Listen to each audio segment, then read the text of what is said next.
I want to give massive thanks to all of my supporting members and patrons. Thank you all so very much.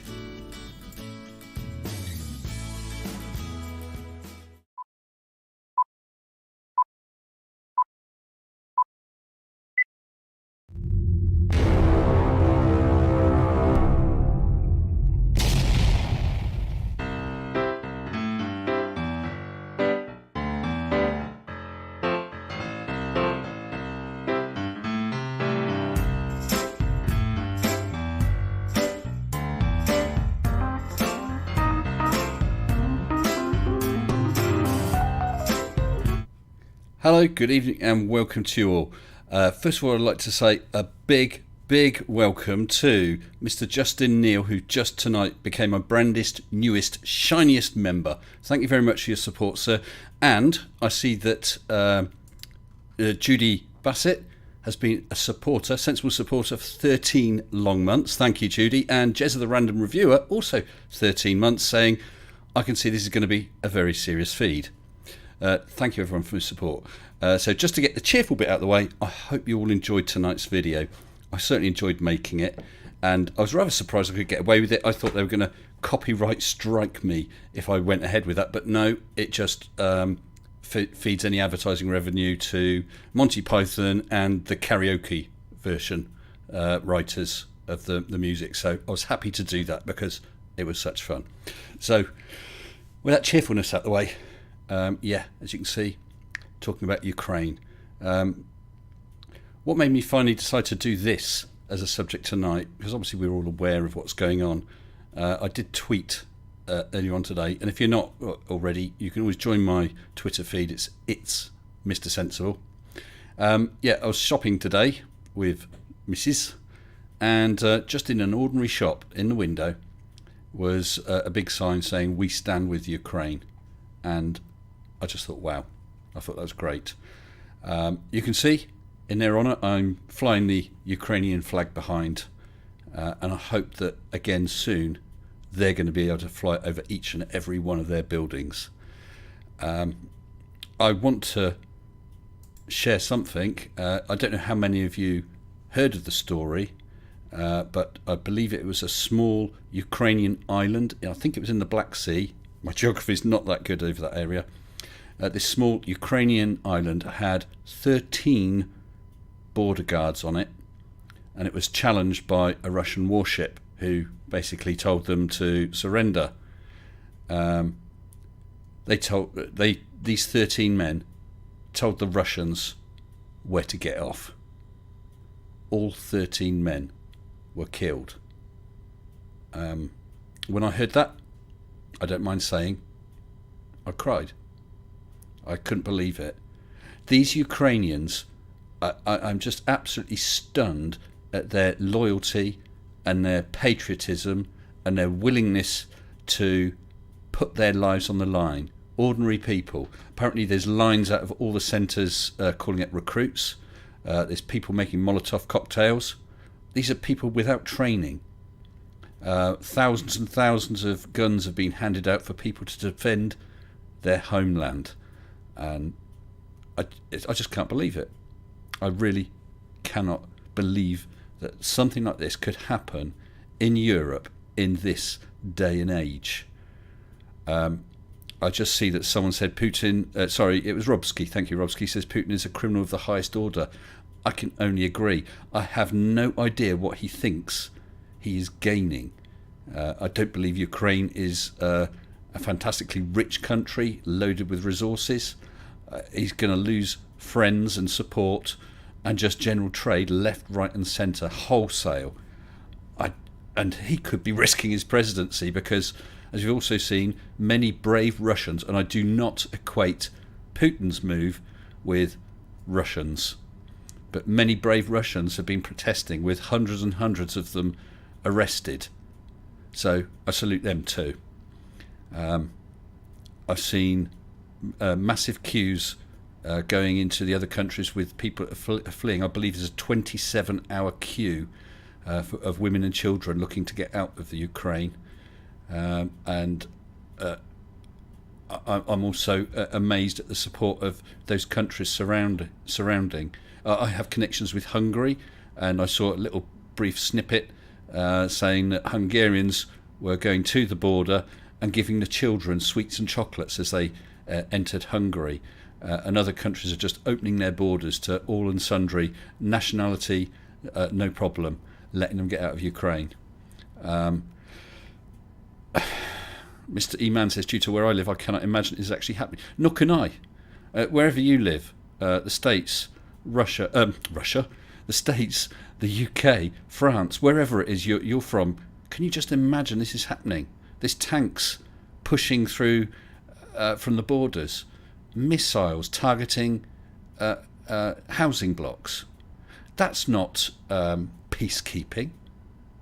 That's not defending people of the I forget the names. The Donetsk region. You know, the Russian separatists, the ones who apparently wish to be part of Russia. That's not defending them in any way, shape, or form. There's bombings all over the Ukraine. Absolutely uncalled for. I want to show you this. I just saw a short clip of video on the BBC. This shows you what the Ukrainian people are like. I'll just let it play for a minute. I've got the sound switched off because it's only the noise of the tank. Here's a Russian tank. Watch what this guy is about to do. He's trying to push it. He's trying to push a tank and kneel in front of it. That's what these people are willing to do for their country. That is absolutely astounding. He knew it wouldn't do any good. We all know it won't do any good. But him showing his feeling and his love of his country is amazing. There was another clip of film I saw with a lady. I'm not sure of her age. She may have been in her 50s or 60s, going up to a Russian soldier, stood armed with an AK-47 or whatever, shouting at him, saying, "Are you Russian?" He said yes, and saying, "Well, get the fuck out of my country." And she was throwing sunflower seeds at him. She said, "Keep those sunflower seeds, because those sunflowers are going to grow where you die." This is an ordinary lady. These are ordinary people living ordinary lives, just wanting to get on, go to the cinema, go to work, have a meal with their family. Just what the hell are you playing at, Putin? I just really don't understand it. I also do not understand people like Tucker Carlson. Now, you know I don't do politics, and I am not going to express my views concerning right versus left, Republican versus Democrat, and so on. I'm not, because this transcends that anyway. Whichever my views are, this totally transcends that. But you've got people like Tucker Carlson defending Putin, saying, "Well, he's not taking my job. He's not affecting me." What the hell are you talking about?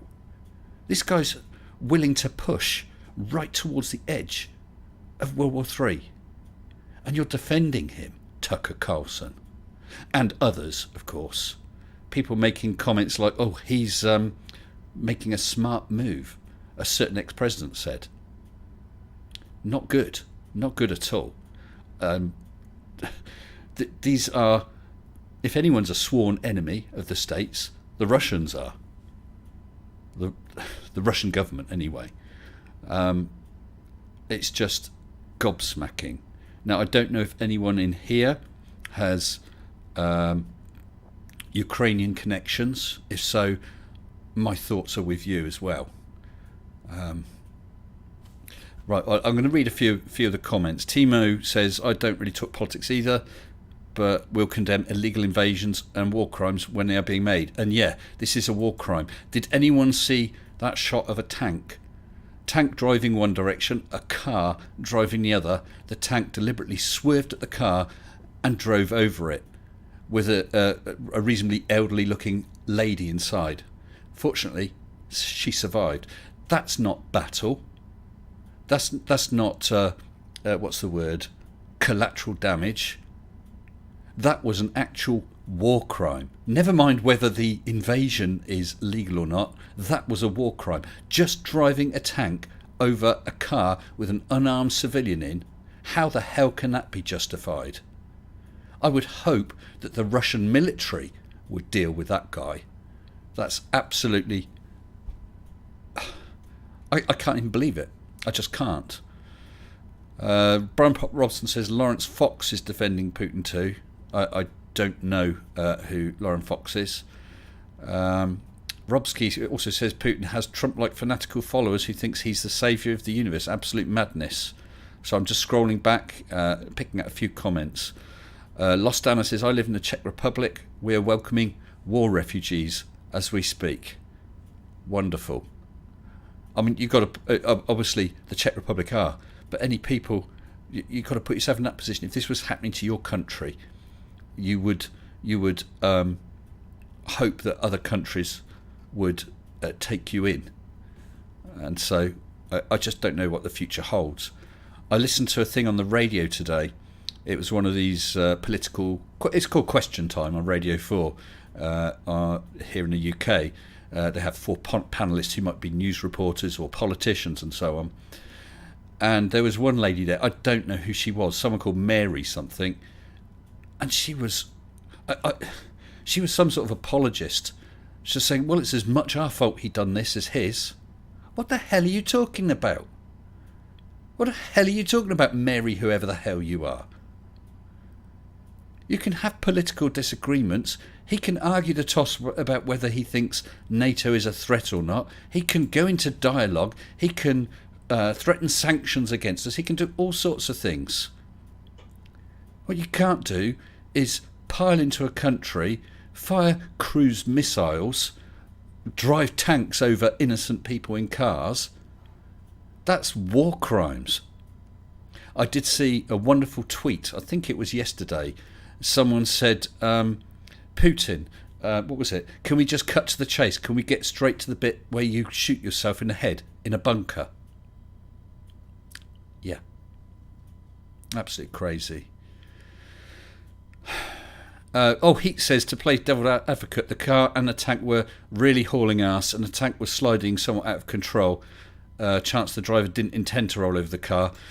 Okay. I mean, obviously, it's hard for any of us to tell, but it certainly looked to me, I mean, yes, he was sliding. I mean, steering a tank is different than a vehicle because you're just adjusting the speed of the tracks.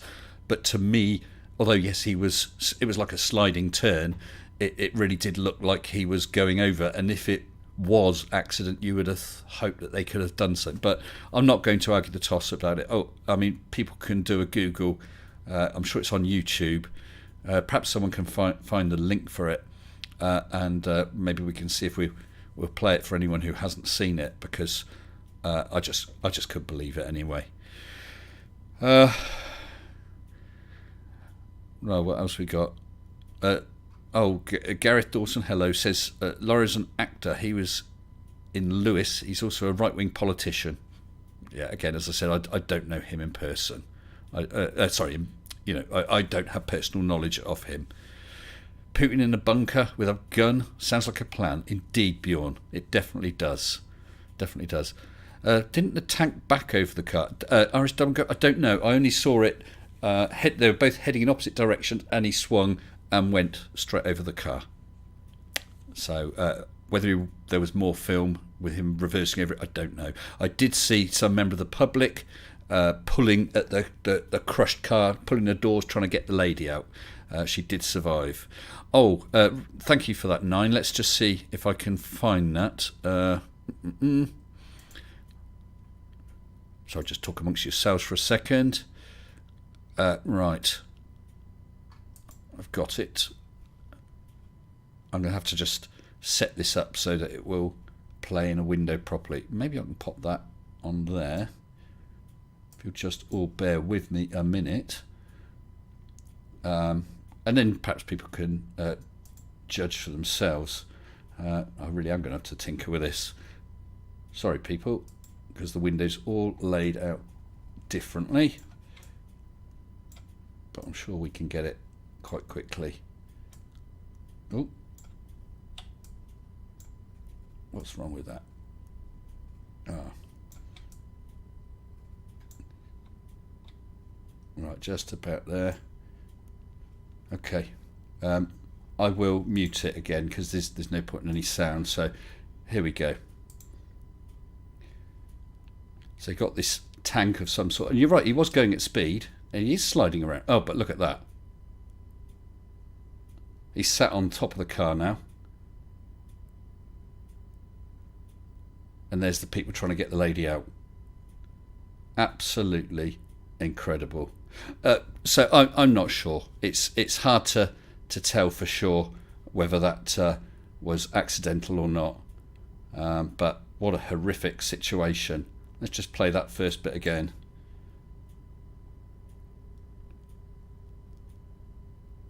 Yes, yeah.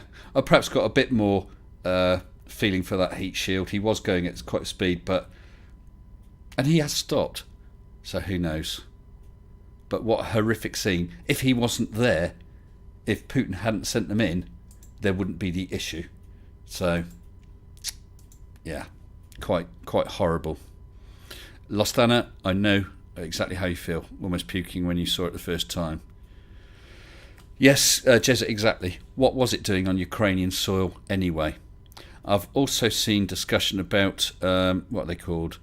Thermobaric missiles. These missiles, which were developed by Americans, the technology, that explode a mixture of fuel and air and basically suck oxygen out of sort of 300 or 400 meters, I think. And there's lots of those military vehicles, those armoured vehicles with missile launchers on top, with I think 12, 15 or 18 or whatever missile launchers. Each one weighs 90 kilograms, has to be loaded with a crane. And when they explode, they literally burn the air, suck oxygen out of your lungs if you're in the area. And if you're within, quite a distance actually, you can suffer, get this, broken bones, shattered organs, and displacement of your eyes. And they're taking this into civilian areas of a foreign country. Now, I don't know that they have used those yet, but of course they could. They have that. I think we've got some guests here, and I'll be honest, and I'll say, STST says in his opinion it looked like he sped up to try and hit him. He wasn't going that fast around the corner. Who knows? But yeah, let's get a couple of people in to chat about all this. Let me switch on the desktop audio. And just check a couple of things first. Okay. I'll give you 30 seconds. There's several people in the live waiting room. I'd be especially interested if anyone is here who is from Ukraine or has any personal connections with the Ukraine. I'd be especially interested if you would like to join me. You'll get as much time as you need to express your opinion and views. So just before I bring these people in, David Oliver, thank you David, super chat £5. Mr. Sensible, missiles going into schools with children screaming was hard to watch, and the tank cutting up a Ukrainian bus. Very brave people. Well, thankfully I haven't seen either of those. Yeah, okay, let's get some people in. So I've got Captain Welshie. Hello Captain Welshie. Michael Piz and NextPro. Hello, good evening and welcome to you all. Good evening, sir. Hello, Welshie. You all right, my friend? Yeah, I'm all right. We just wish I was in better circumstances, to be honest. Yeah. I know it's not going to be a cheerful stream, but I'm not in a position to actually physically support the Ukrainians. So I can only do what I can do, which is show my support. And looking at the comments in the chat, that support is shared by so many others, which is wonderful to see, isn't it? Yeah, hear to that. Yeah. Hello, NextPro.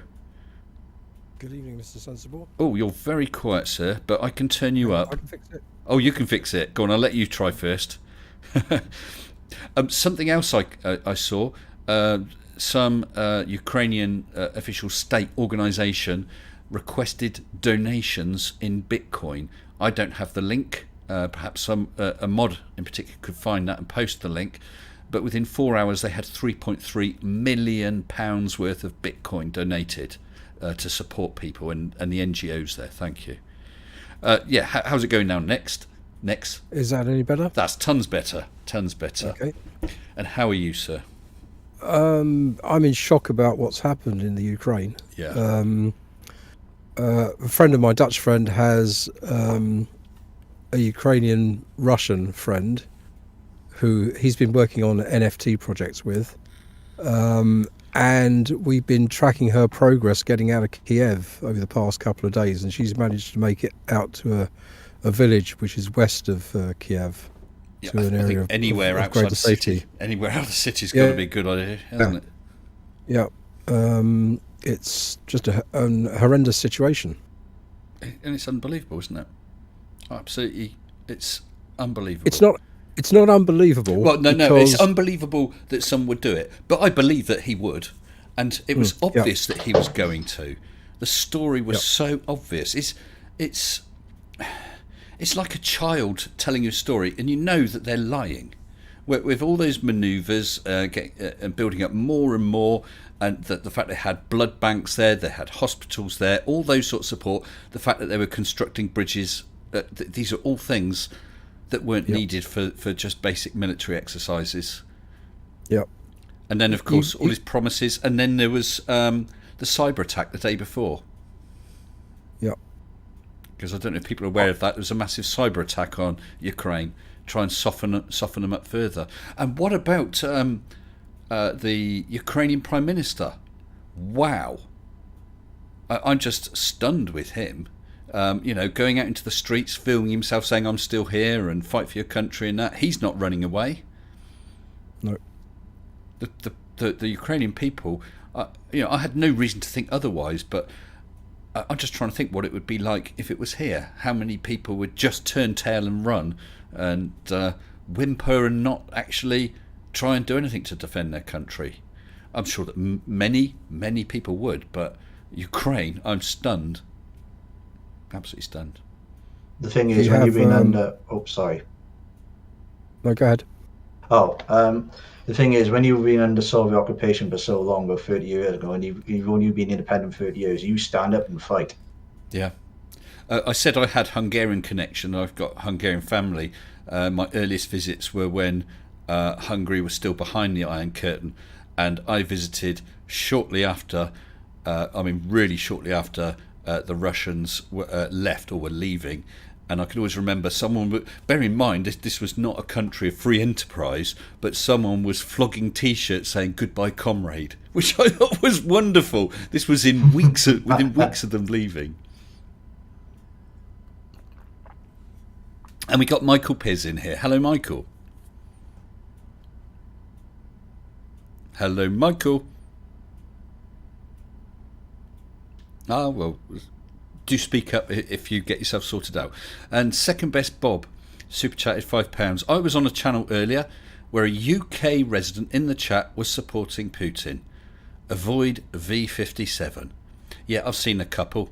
I've seen comments, but since I didn't actually see the stream, but I've seen comments that Arwin may be along that side of holding sort of opinions, something like that. I don't know the details, but I've seen him being called out.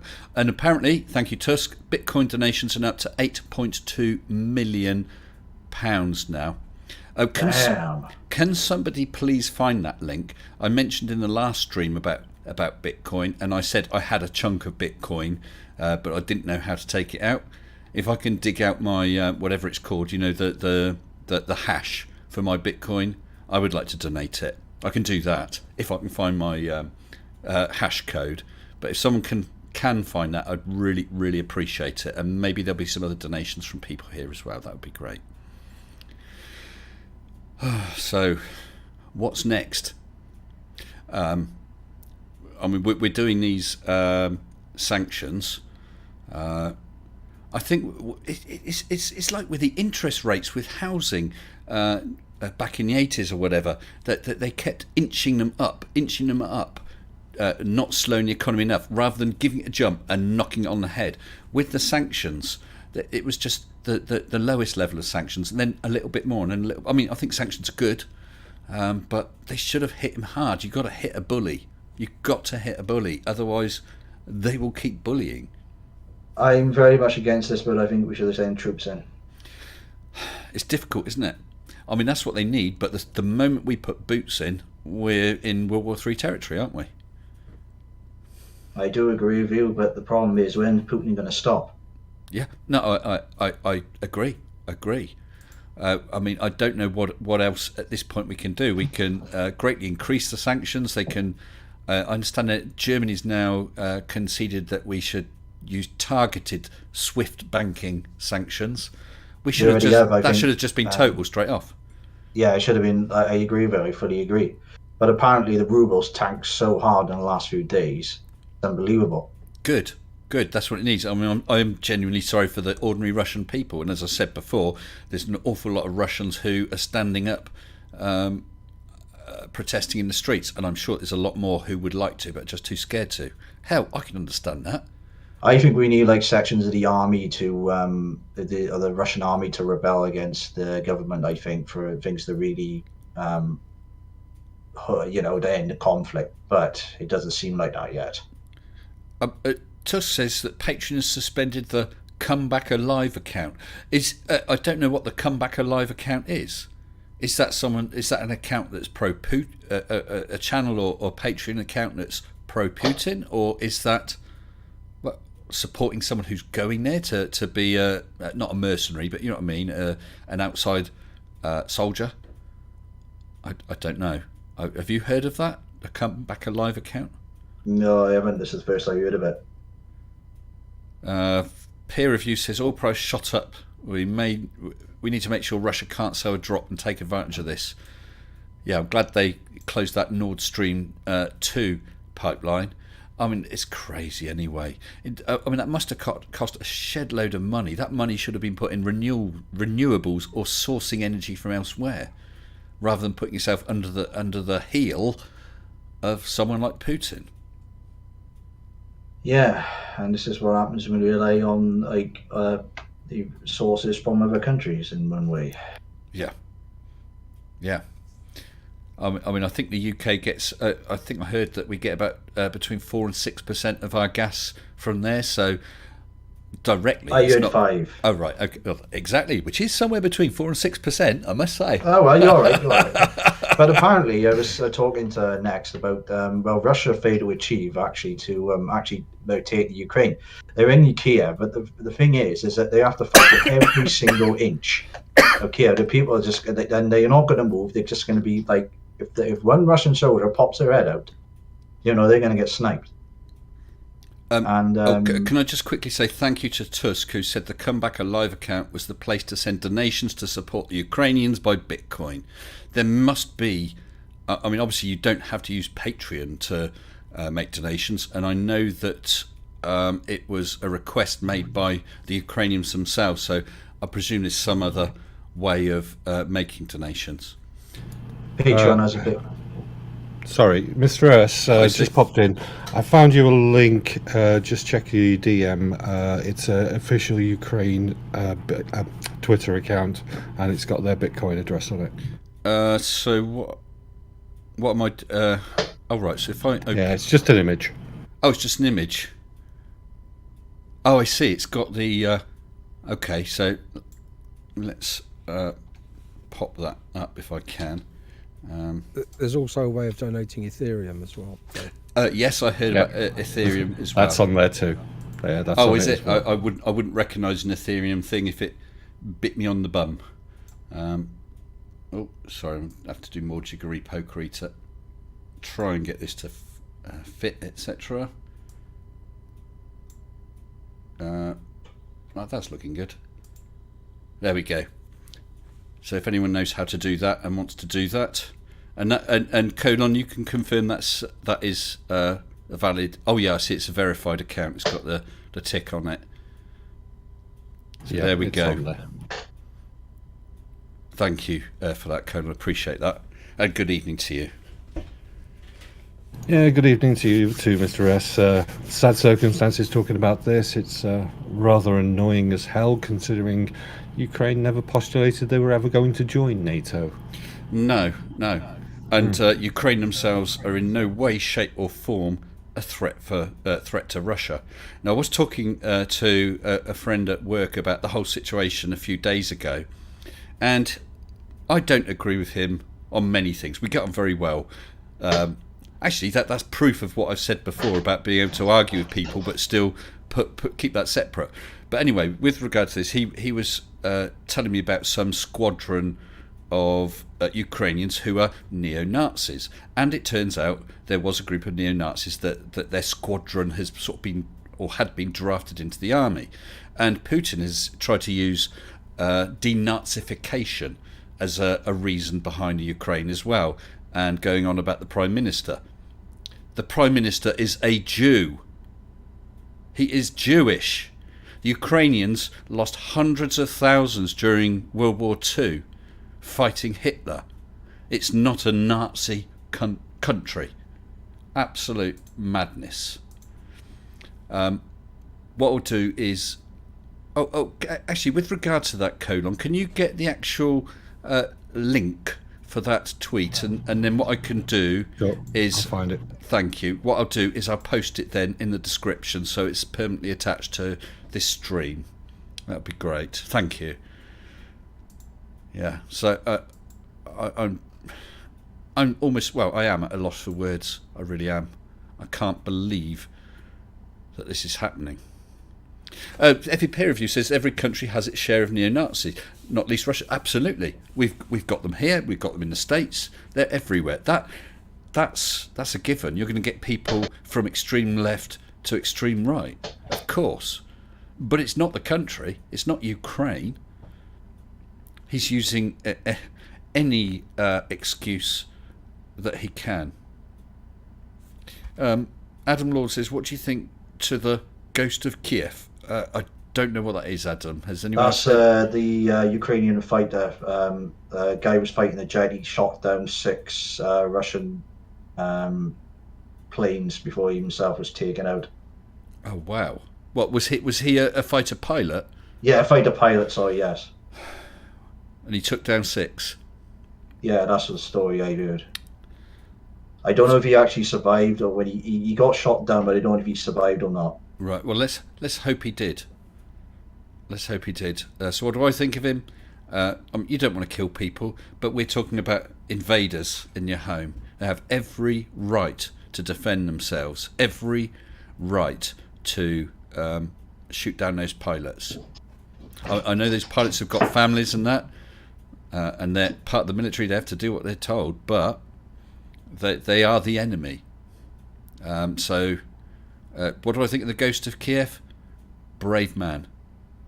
And it sounds like a hero. Yeah, another hero. Yeah. How about the deputinization of Ukraine? Yeah. Yeah. And what about when he suddenly declared those 2 regions as independent? And when he was also saying, well, we're allowed to do war games. It's on our side of the border. It's our country. Yeah. And then Ukraine is allowed, if it wishes, to apply for NATO. Ukraine is allowed, if it wishes, to build up its forces in any way. What's sauce for the goose, Mr. Putin? I think it's time to sign Finland up. Finland's not in NATO. Yeah. It's time. Yeah, just sign them up. Yeah. And Sweden. Yep. Yeah. Because had Ukraine been NATO, Russia wouldn't have dared touch it. They might have been more unhappy, but they wouldn't have dared touch it because, right now I think it's 30 countries in NATO. Invade one, you've got 30 fighting against you, including the US, the largest superpower. And what about all this about people? I saw that many Americans are blaming Biden for starting a war with Russia. Where did they get that from? some people are so have such little understanding of what's going on, believing probably stuff got on that from- Facebook and crap like that. Or from Tucker Carlson. Tucker As well, Carlson, yeah. most of the Republicans as well, because they just like so. Yeah, but I mean that. Well, Not all of them. Not all of them. No, no, of course not. And I'll say I want to be absolutely fair. That may be true, but what I'll say is it's not I don't think it's a Republican versus Democrat issue at all. It transcends that, or should do. I mean, anyone who is supporting Putin and his actions, I think that, well, it's quite despicable, really. There's no excuse for what he's done. We've had Xi Jinping sitting on his hands. Yes, because he'd have abstaining. he'd have the power as well to make Putin think twice. That's the other scary thing. If Xi Jinping sees Russia totally get away with that, what's he going to be thinking about? Taiwan. Will they dare do anything to if we try and take Taiwan? That's another thing I'm a little bit worried about. Yeah, you and me both, pal. Yeah, that's why I'm main thing. But and also there's another one as well, Iran. Yeah. This is it. If you don't stand up to a bully, it's only going to encourage other bullies. Bjorn Kimmich just super chatted 50 Swedish krona. Thank you, Bjorn. This is why I come to love your channel. You stand up for humanity and what's right. Thank you, Bjorn. But I'm not the only one. I've not. I mean, I do. You all know I allow differing opinions, and if there is someone in here who wants to post an opinion in support of Putin, they're welcome to. Although I think they might get some fierce kickback. But thank you, Bjorn. Appreciate it. Oh, we've got a couple of more people in the live waiting room. Let's just bring them in. Hello, Glass Monster. Hello, Mr. Jones 72. Hello, how are you doing? Are you okay? Not so bad, pal. We've not spoken for a while, have we? How are you? No, I'm absolutely fine. Just come from a discussion with Matt Powell, but that's not what we're going to talk about. The Ukraine situation. Oh, it's absolutely awful, isn't it? I mean, my daughter is absolutely crapping herself. She's messaging me every day saying, "What if World War III kicks off?" and etc. Can I ask how old she is? She's it's born in '97. She's 24, 25. That's 5. My middle daughter is 21, and she's raised a few concerns. Yeah. Mr. S. I was just going to say we've seen things like the what's it with the Argentinians. We the Falklands War, and then there's Falklands War, Iraq, and so on. And when you see these things, I suppose to a certain extent you grow a bit blasé about it, and accept. Yeah, these things are happening. These are terrible. They'll come to an end. Life will move on, which life will do. But for someone, if they're of the sort of age, it's the first time they're really noticing something like that happening. Yeah, exactly. I mean, it's scary enough anyway, but it must be terrifying for them. Sorry, it terrifies me. Yeah. Someone was about to say something. I've forgotten who it was. It was me. Hi, Wash. You heard about NATO members? There's 30 countries. It is 30. Yeah. Yeah. I was fairly sure it was. Yeah. And someone mentioned about all the fake video and images. There's a lot of that about as well. Some of it isn't even deliberate. It's people just retweeting stuff they've come across. But as has been pointed out, have a think about it. Does the writing look like it's Ukrainian or Russian on shops and signs? Are the trees in full leaf because it's winter in the Ukraine, etc., etc.? And some of those things... There was even one clip of film was from a computer game showing some air battle. Obviously, the quality of computer graphics can be pretty astonishing. It was an air battle from some video game, and that was shown as something that supposedly had happened. Right. From the video game. Hi, Glass. Sorry, what did you say? I said supposedly happened in the video game. Sorry, I don't know what you mean. It was a shot. The scene from the video game. Yeah, it happened in the video game. Oh yes, yeah. It was a cut scene or something. Not anywhere else. I'm posting a link to the Ukraine donation in the description of the video. So that's a link to that tweet. Thank you, which shows the addresses for donating in Bitcoin or Ethereum. And also, thank you very much for that photo. See, let me. Yeah. I thought that was very apt. Yeah. Let me get that up. So here is. Hold on, I want to get his name right. Volodymyr Zelensky in combat gear. That's a prime minister. Apparently, he was a comedian before he became prime minister. Yep. Yeah, there's a really great video of him playing a piano that you should all watch. But he's now a very serious man in mortal combat with one of the world's, should we say, blackest comedians. And I don't mean that in a racist way. I mean in terms of black comedy. Black humour, yeah. Mr. Putin, who is just well, he's a monster, really. Yeah. Oh, Michael Piss just super chatted $5 US. Thank you, Michael. Never got my mic sorted for live. Never mind. Try another time. A discussion for later, perhaps. But this is surely encouraging China to take Taiwan. Yeah. Well, it's certainly not going to discourage them, is it? No. I'm sure that they'll sit there very carefully watching and calculating and adjusting plans. But looking at Volodymyr Zelensky, there was also a tweet. I'm sorry, but I do not remember the guy's name. It was a multi-millionaire who's there. He's signed up, defending his country. He's someone who could be living the life of Riley on a tropical island, in the middle of the Pacific or whatever.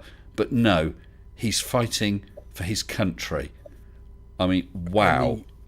Absolutely. One of the Klitschko brothers is doing it as well, isn't he? Sorry, who? Klitschko. One of the Klitschko brothers. I think that was him. Oh right, yeah. Okay. Yeah, the name sounds familiar because someone said, "Oh, that's not him." No, it's his brother. That's what I saw. Vitaly Klitschko, I think it is. Right. I mean, if anyone's got that photo, it was on Twitter. But yeah, it was. Yeah, I saw it. Yeah. But I don't have it to hand. I'm not going to go digging around for it live, I'm afraid. I mean, the fact that people like that are willing to literally put their lives on the line in, well, let's be honest, is a pretty hopeless situation. They are fighting, what is it, the second or maybe the third greatest superpower. With all if it were hopeless, the Russians would already have taken Kiev, and they haven't. Something's not right. They don't have enough men to get the job done. They've got extended supply lines. They're meeting far more resistance than they planned for.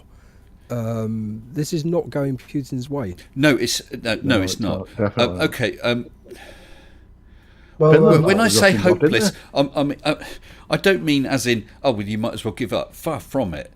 I want them to give the Russian army the biggest, bloodiest nose, something that they will not forget.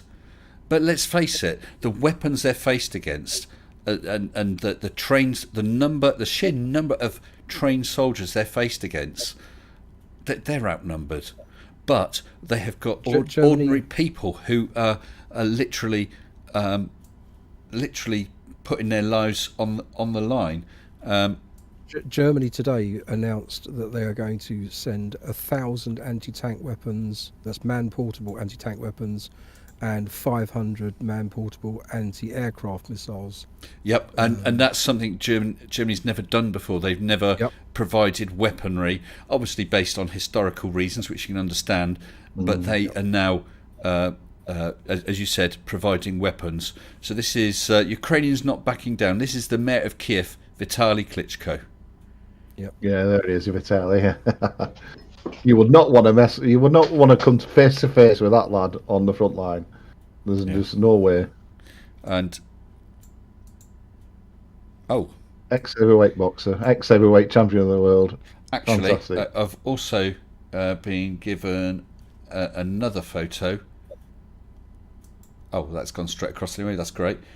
Former heavyweight boxing champion, mayor of Kiev, Ukraine, Vitaly and his brother Vladimir made millions as boxing champs. They could live safely anywhere in the world. Instead, both brothers are now fighting the Russian invaders alongside the Ukrainian forces.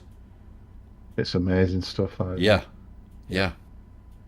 I can't see Anthony Joshua if Britain ever got invaded. I can't see Anthony Joshua or maybe Tyson Fury. I think he would. Yes, He'd pull on some army gear, wouldn't he, and then go and fight them. But I mean, This is Watford. But so many people sort of live in the Twitter sphere and the Facebook and the TikTok. I did see someone made a post about some female Russian who was living on the Ukrainian side of the border. This was before the invasion. Actually said that if the Russians invade, how am I going to get back to the other side of the border to get my lips done? Unbelievable. All she could think about is whether she can have bloody fillers or Botox or whatever the frick it is in her lips. It beggars belief, doesn't it? Absolutely. I dread to think. But so many people are like that. That's why it's wonderful to see so many of the Ukrainians not being all namby-pamby. Let's just hold up some posters and share a quiche and sort it out. No, they're actually doing something. Yeah, let's sit down and talk about her over a cup of tea. Yeah, because I'm sure we can sort everything out. Well, that basically, it's not like that basically was what this woman on Radio 4 seemed to be like to me. Sort of making excuses and I'm sure it must be really hard for Mr. Putin. That sort of thing. Well, yeah, maybe it is, but that's not. This is not what you do. I don't think it's half of Putin at all, because he's an absolute maniac and he's sat there in the Kremlin. He's all fine and dandy. He's not there on the front line doing selfies and videos and all the rest of it. It's crazy. My friend Mohammed Shafiq's posted Russian tennis player. I saw this. Wrote "No war, please" on the lens of video camera while being recorded live. Fantastic. Brave man, absolutely. Yeah, and that's a Russian. One of Putin's major problems is the fact that he has not got the Ukrainian Russians on his side. They don't want. I don't think he's got any Russians on his side, has he? Yeah, because we've seen protests in Moscow as well. He really desperately needs the Ukrainian Russians to be on his side. Yeah, he does. Yeah. It doesn't look like they are. And the thing is, from his campaign is not proceeding to plan in any way. No, definitely not. Because he wanted it over and done within under 4 days, didn't he? He thought it was going to be over and done within 4 days. At face value, not the case. At face value, I guess that is what you should. That is what you should and could expect. But he hasn't counted on these fantastically brave-hearted Ukrainians doing what they're doing. Well, gents, I was looking. You was about Battle of Kiev. Right? I was looking at the statistics of the Battle of Berlin, right, in 1945. I know we still talk about Russia. I know it's bad, but they had to actually have a troop strength of 2.3 million for the Battle of Berlin, and he's only gone in with 200,000. Something like that, yes. For a whole country.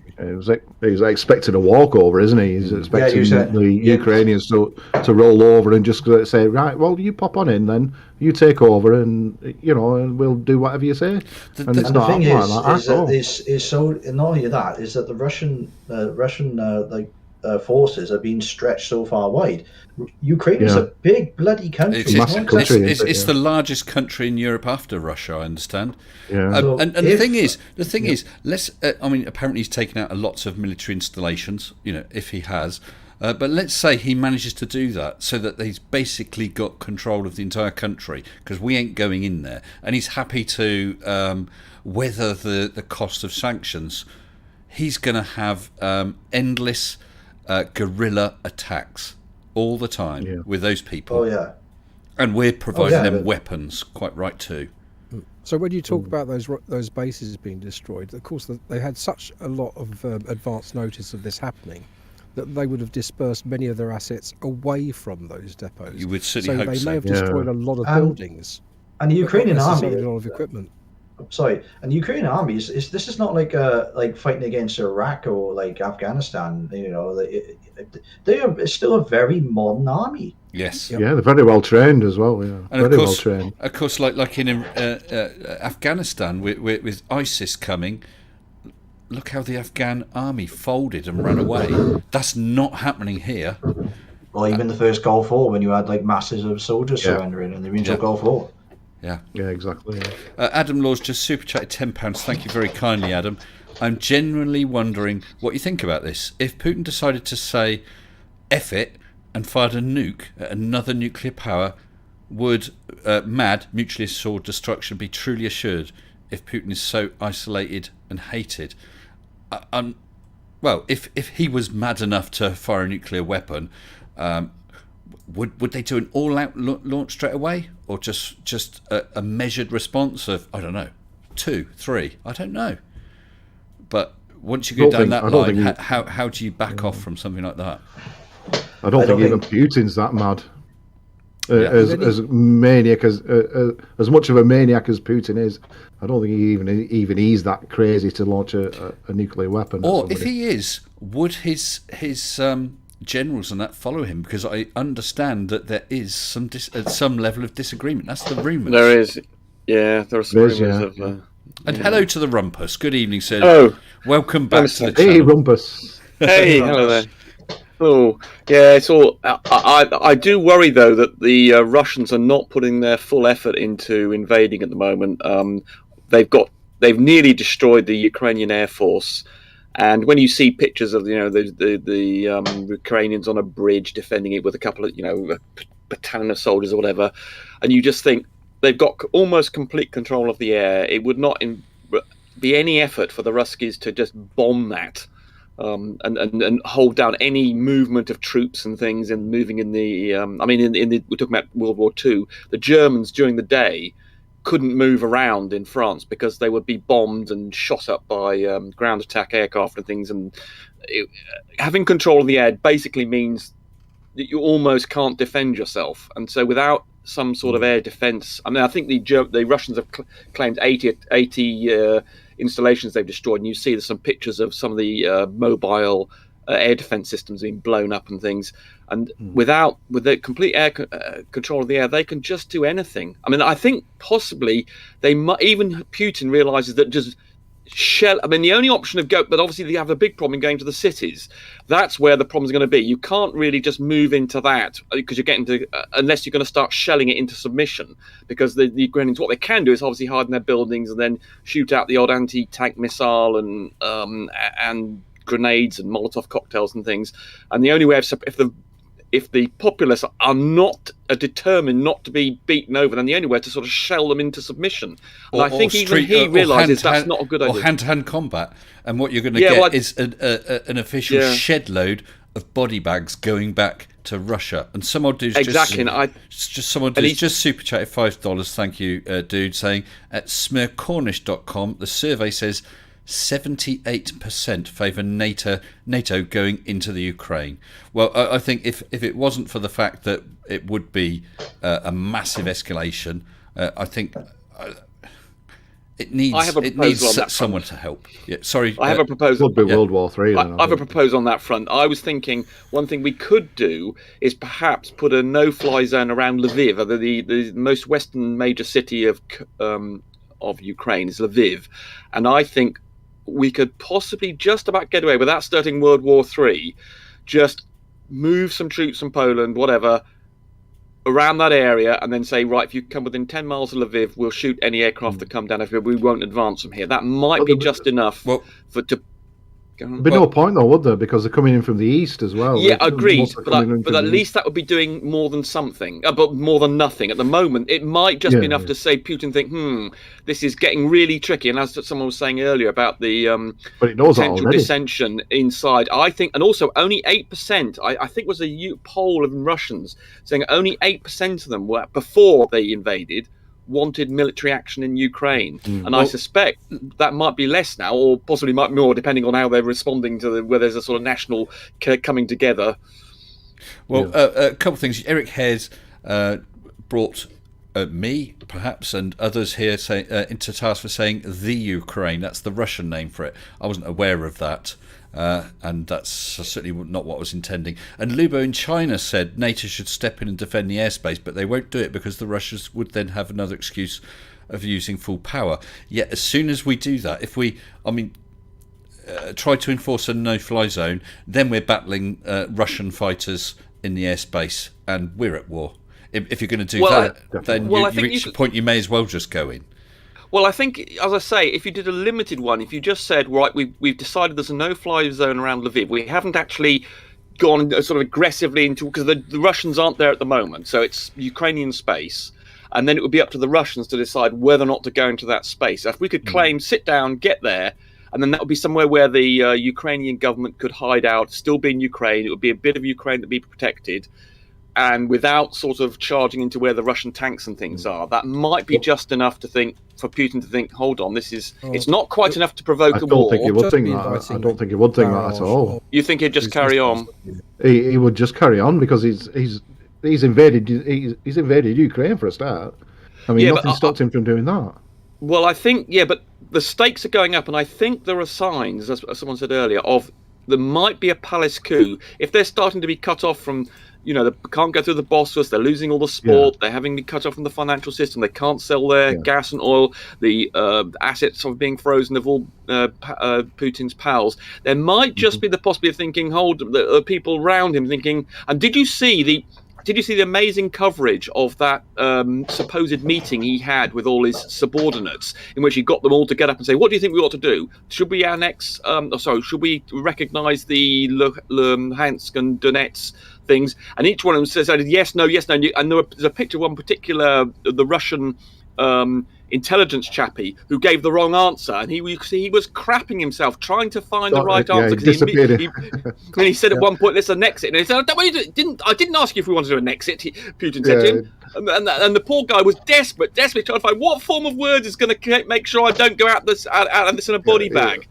He tried disappearing into his collar, that lad, didn't he? And if they feel like that, and they see that he's on a losing side, so if we did get into Lviv, and the economy was going to look as though, it's already don't forget, the Russian stock market dropped by 50% on the first 2 days. And if that sort of thing goes on, and the Ukrainians somehow manage to hold on, if they're not prepared to shell them in submission, and we had a little bit of Lviv there, I think there's just a possibility, 40% chance of a palace coup and Putin being kicked out. And then that would then, obviously, things. Well, I've just had a look at the current price of the ruble. The ruble equates to $0.012 US. Oh, but what's it normally? Well, that's the question. I was hoping it would. Maybe I can find a chart. Let's have a try of that. Yeah, I think it is quite a lot to the dollar. It's not. It's not much at all, is it? No. But it has been like that for some time, I think. But I can't remember. I must say that's something I haven't looked at. Mr. Sensible. Hello. Yeah, this time tomorrow we could be billionaires. Yes. I tell you what. Hey, Del Boy. With hyperinflation, if it gets to that point, it's quite an astonishing thing. I have a whole wodge of notes from Hungary. Before they used to use the forint. Before that, they used to use a currency called the Pengo B, and before that, they had the Pengo. I have some early notes, sort of 10, 20, 50, and maybe 100 Pengo or whatever. And then with later dates, it's 1,000, 10,000, 100,000, a 1 million Pengo note. It became I've got absolutely Turkish money like worthless. that. Yeah. And of course, there's the story in World War II. I don't know if it's true about people literally using wheelbarrows with money. Yeah. Oh, that was and the story was that was true. Yeah. Yeah, that someone that was actually someone actually it could be. Someone actually tipped the money out and stole the wheelbarrow.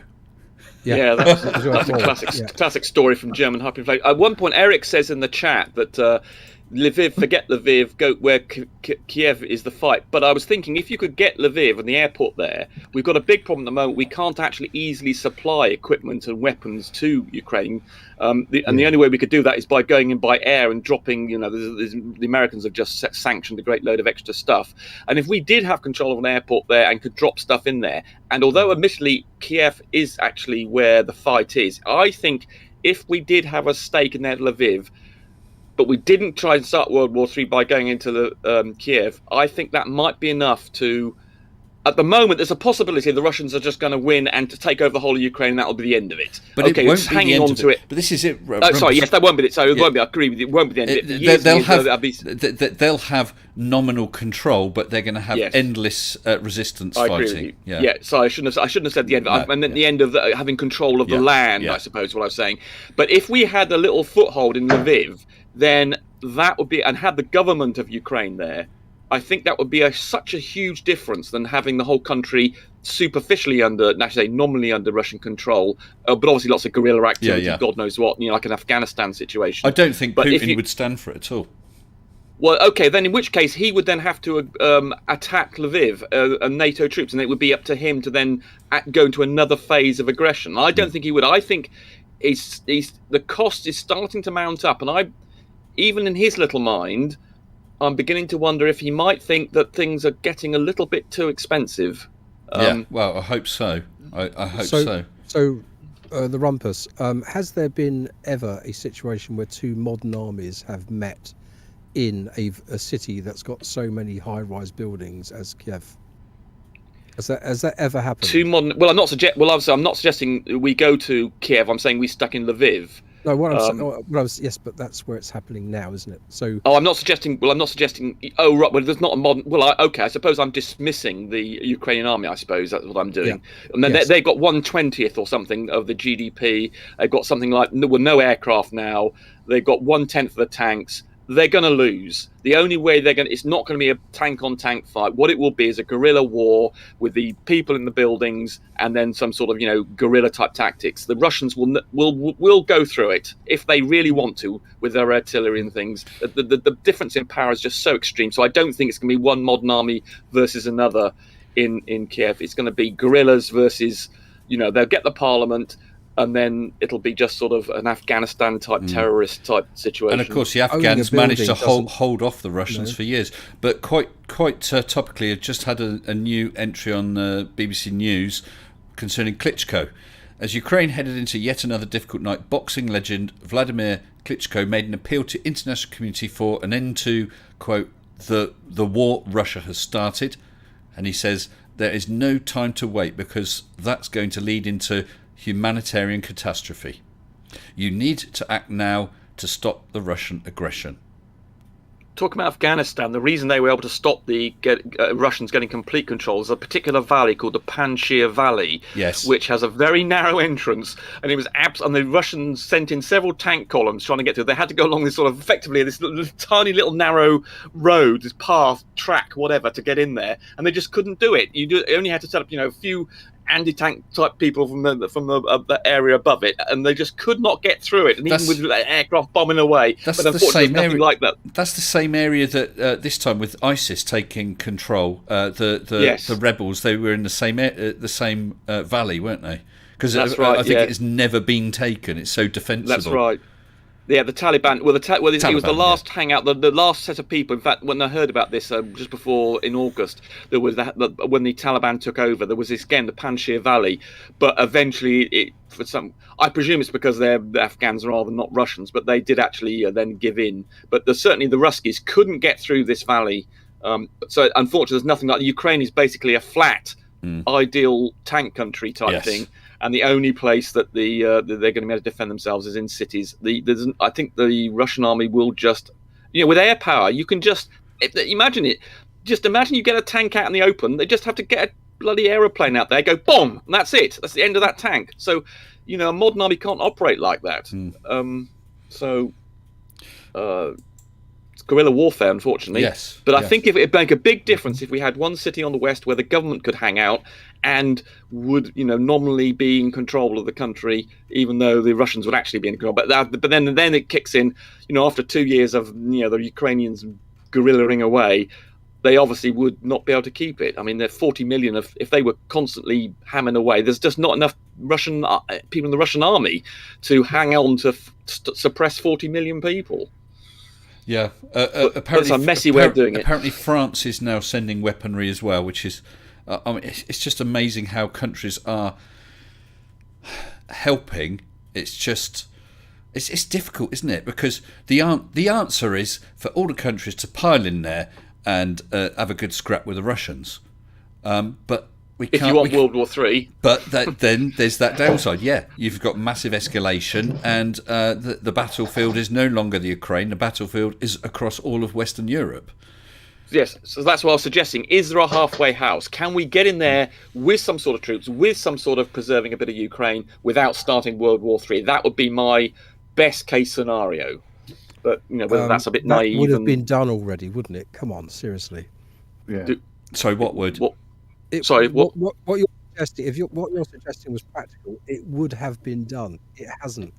Well, they didn't have time. Well, it does. Well, it's a rather. You couldn't go on to a prime. You couldn't go on to Boris Johnson, or people go to Joe Biden and say, "Look, we think the Russians. We've got intelligence. They will invade. Let's get it's going to take a week or more's preparation to get all that equipment over there." I don't think. No, I don't think it. I think it would. The political will wouldn't have been there. I don't think Joe Biden or Boris Johnson. But even the groundwork for that hasn't been done, has it? I think that we're firming up the levels of NATO defences in the bordering countries, which seems a sensible thing to do, just in case of any overspill. Of course, if he does overspill, then he's got 30 countries against him because of the NATO agreement.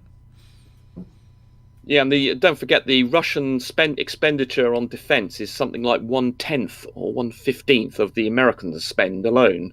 So if we did put all of the equipment we can, but but about this, if we had done it, we could. No, I don't. I think the decision only could have been made now to do something like I'm suggesting after Russia behaved so badly. I mean, we've only just now got the Germans to agree to stop SWIFT, so the political will wouldn't have been to do what I've just suggested until now.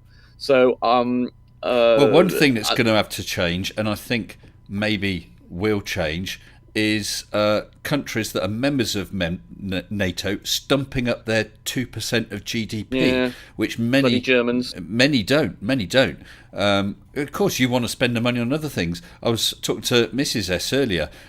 You don't spend on defence. You can buy lots of shiny things, which makes you more attractive, and yet you're less able to defend yourself. They're relying on the countries such as the UK and the States that meet their 2%.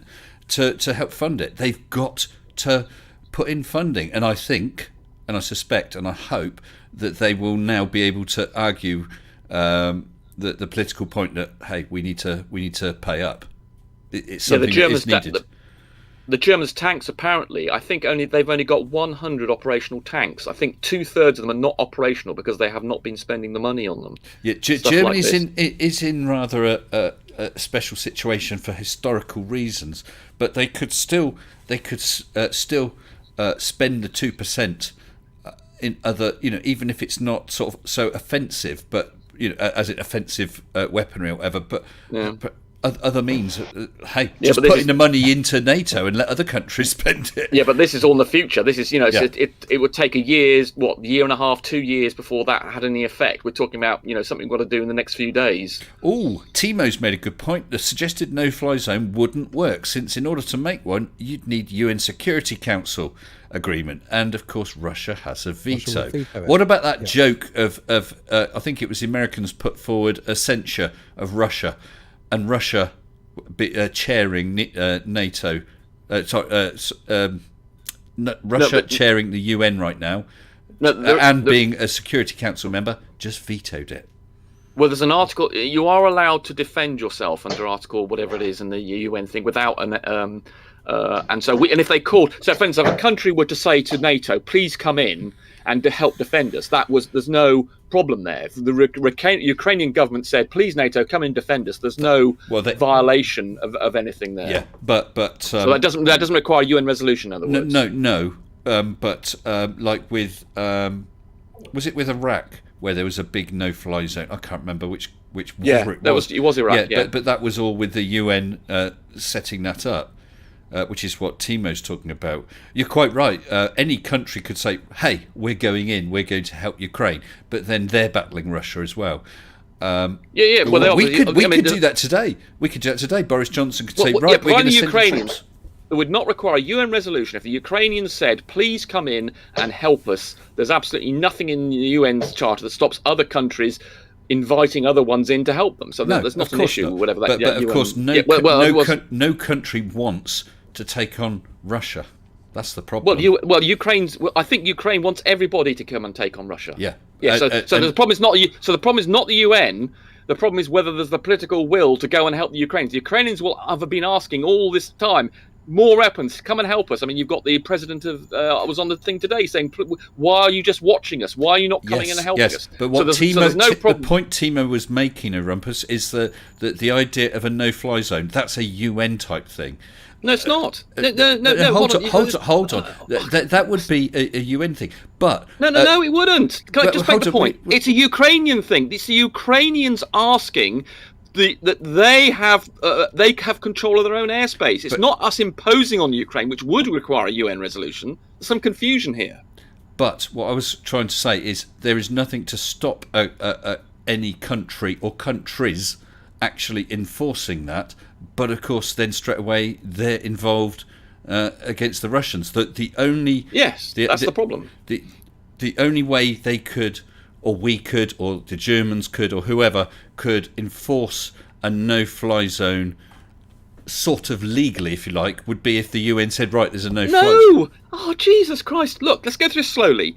The Ukrainians have control of their airspace. It's their sovereign territory. They can ask anybody to come and do what they wanted. So if the Ukrainians said, please, NATO, can you come in and install they've been asking for a no-fly zone. Various MPs have been on the telly all today, and the president said, can you please bring in a no-fly zone?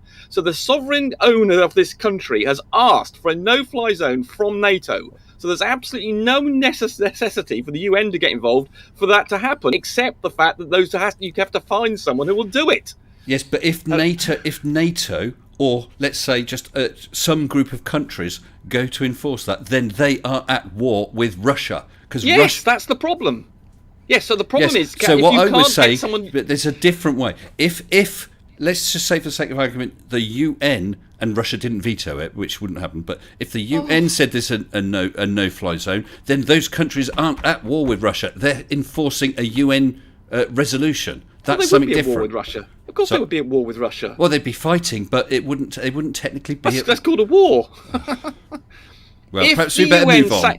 Hold on. If the UN sanctioned 10 countries to go and keep enforcing no-fly zone, and the Russians weren't interested in it, that would be a war. So it is all irrelevant. The UN issue is absolutely irrelevant. The Ukraine people. That would be the UN enforcing its resolution, and but funded and armed and soldiered with members of various countries. That's not the same thing as a country going to war with Russia. I mean, hey, other people chip in. What do you think? I mean, if I'm wrong, I'm wrong. Yeah, it's very strange reasoning. I don't think you're subjecting it to. However, the point is that Ukraine's a sovereign country. It can ask whoever it likes to come in, and they are asking like crazy for anybody to come in and implement a no-fly zone, obviously against the Russians. Now, obviously, then it's just a matter of, please, they are just asking someone to come forward. Now, it doesn't matter who comes forward. They would take it from Mallorca or Afghanistan if they could. They don't care who it is. They just want someone to come in. Then it's just a question of who's prepared to do that, and obviously potentially start World War III. And that's why I'm suggesting that we take the invitation by the Ukrainians, just say, okay, what we will do is we'll do it around Lviv as a small scale affair, giving you a place to hang out in safety, then that might be not enough to start World War III. Who takes the invitation, Rumpus? Who takes the invitation? Who takes the invitation? Whoever. Well, the Ukrainians are inviting anybody. Yes, to come and help them. Okay, so they've issued an invite. Who would you suggest takes that invitation? Well, NATO, I would say the Ukrainians would probably first of all go to NATO and say, "Could you come in and help us?" And then if all the NATO, and obviously it doesn't have to be NATO, it could just be the US or just us and US. But NATO, I suspect, if they were prepared to risk it, they could then go in, and obviously, it'd be mostly an American affair, possibly ours as well, with the aircraft. Right. So if the US or us and US or NATO went in and enforced that no-fly zone, yes, we'd be fighting with Russians. We would be at war with Russia, and it would not be a sanctioned thing by the UN. Yes, it would be. A country doesn't have to be sanctioned by the UN. There's a right in the UN Charter for the Ukrainians can shoot up Russian aircraft now. Yeah. There's no problem with them inviting someone else to do it as well. So I mean, your reasoning suggests that Ukraine has to go to the UN to be able to defend itself. No, and they don't. No! Don't put words on my mouth. Ukraine has an absolute, total, and utter right to take any and all actions to defend itself, and it has a right to invite any other country into its land to do anything they like in their country. Yes, they do. But those invitees, if they go, are at war. Yes, they're not Ukrainian war. Yeah, but basically, Rumpus, let's say the Brits, okay, we said, okay, we're going in to enforce that no-fly zone. There is nothing within the rules of war to stop Russia dropping bombs on London. Well, obviously, they could obviously declare war on another country. Yes, I mean they could. Yeah, absolutely. Yeah. But there's nothing stopping at the moment. If they wanted to do that now, they could do it. Well, yeah. They could declare war on us now if they wanted to. I mean, you're allowed to declare war on people. I mean, it might be against the UN resolution, but I mean, UN Charter. But they've invaded Ukraine against the UN Charter. I mean, yes, they have. I think the idea that the UN is somehow some tripwire that Putin is worried about, I think, is ridiculous. The problem is, of course, the UN has been rendered almost hopeless by the fact that anything it wants to do can be vetoed by Russia. That's the downside of having a permanent Security Council member. Yeah, I mean, the existence of the UN has not stopped wars being declared. I mean, already Putin obviously occupied Crimea. Yeah, right. So I don't understand this idea that somehow, oh my God, drop everything. We're going against some UN issue. Not that we are. I mean, if the Russians declared war on us because we involved ourselves in that, but if we do it at the invitation of the Ukrainians, well, the Russians shouldn't be there. The Russians are the ones who are in the space of the Ukrainians. The Ukrainians make the rules of what goes on in their country. Yes, they can invite anybody. But obviously the Russians in practice are going to say, well, if you've got these Brits running around shooting our aeroplanes down, then yes, we could consider dropping a nuke on London. And absolutely. Now, that's a political decision. If you had a UN resolution that says, right, there's a no-fly zone, right? Then Russia doesn't care. Hold up. No, I know Russia doesn't care. But what, it can still drop a bomb us, even if we had a UN resolution. If you had the UN resolution saying that there is a no-fly zone as requested by Ukraine, okay, then Russia is not at war with Germany or France or whatever. They are at odds with the United Nations. Now, many of the soldiers and aircraft or whatever, of course, come from individual countries, but those individual countries aren't technically at war with Russia. The UN, for want of a better way of putting it, is at war with Russia. The UN is never at war with anybody. You've got confused here. The UN is not an entity that goes to war. No, but exactly. So there is no war. You know, if the UN put in the resolution, we enforce, or the Americans enforce, or Western Samoa helps enforce, then Western Samoa or the US or us is not at war with Russia. Yes, who cares? Our soldiers... On the ground, it makes no difference. The Russians could attack if we were there. If we were there with a UN sanction, if the UN sanctioned us enforcing a no-fly zone Lviv and shooting down Russian aircraft, that would make absolutely no difference as to whether or not they're going to make a decision to drop a nuke on London. The Russians have breached UN resolutions all the time. I mean, when they attacked Crimea, I mean, the Israelis are flouting UN resolutions. Many countries have. Yeah, Yes. so I don't understand why you think this is the ultimate tripwire. The thing that makes No, a I difference didn't to say Putin, anything about an ultimate tripwire. Well, you're saying that. Oh my God, they would be the UN would be at war, and that would change Putin's mind. It makes absolutely zero difference. That's not what I said either. That's not what I said either. Well, I don't know what you are saying then, because what you're saying makes absolutely no difference whatsoever to what will happen on the ground, whether the UN sanction this or not. Rumpus, could you lower the tone a little bit, please? Okay. Thank you. Thanks for the moderation. You're welcome. Hello, Jose JG Gonzalez. Hey, Rumpus, we all love you, but you don't need to get too wound loud. Okay, sorry. I mean, it's obviously a very upsetting subject for everyone. Okay, I mean, hey, I've had my say, you've had your say. So perhaps let's leave that aspect of it. Let's put a pin in that. Okay, and perhaps move on. But of course, I have no problem with you saying what you said, Rumpus.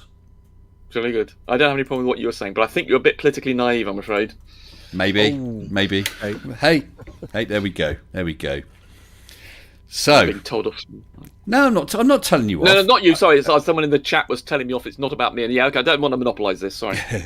And I'm happy to have a heated discussion. As I said earlier on in this stream about the guy I work with, he has very different views from me, but he's still probably the guy I like the most at work. You know, we have good arguments, even like we're having here, Rumpus, and then we'll sit down and we'll eat our lunch together and chat about whatever. That's not a problem.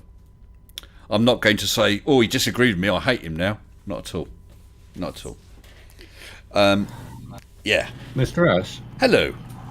There, just one other thing that's just popped up on the BBC for the people who actually trust in the British media. The EU, US and the Allies have agreed to cut off a number of Russian banks from the main international payment system. They've been cut off from SWIFT. Excellent. Yep. They're going to find it mighty hard to do stuff without that. Yeah. Actually, there's a rumour that the Chinese have got a system with them, and they're going to be able to backroute it. And it's not, and the SWIFT system does not actually prevent the transfers. It's just a digital way of doing it. They can go back to doing it in an analog way.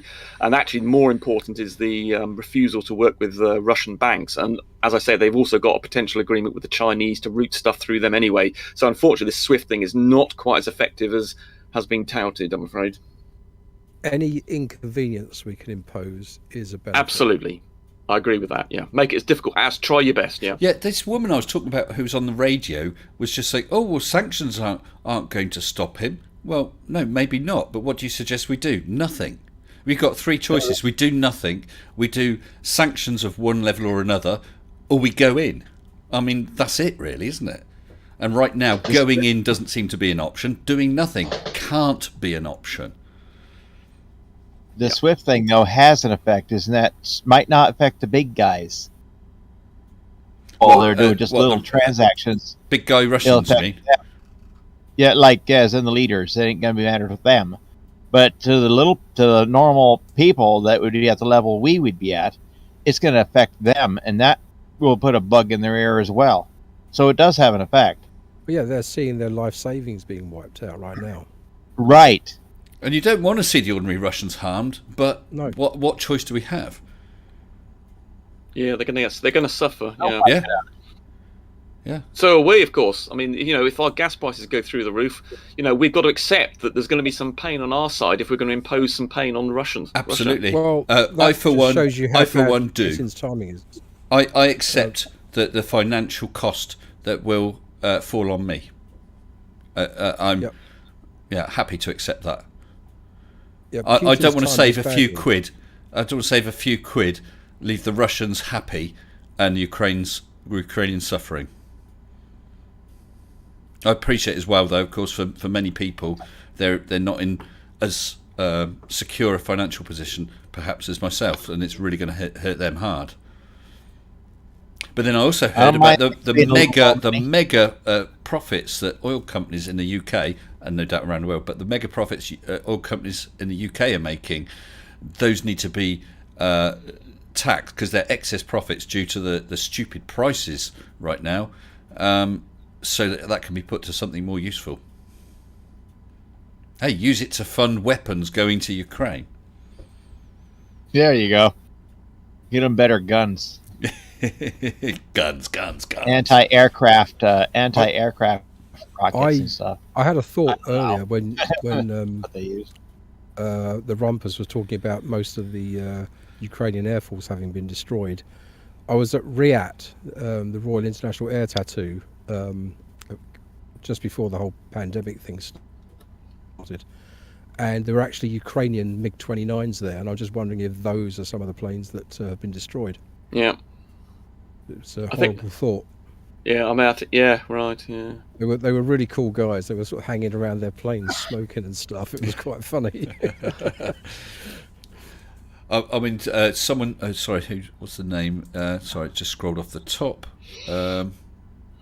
Channel Right said Aeroflot's denied access to 10 countries' airspace now. Yeah, the more ways we can hit them. I mean, even Eurovision Song Contest. That doesn't matter. Who cares about Eurovision Song Contest? But anything to show disapproval.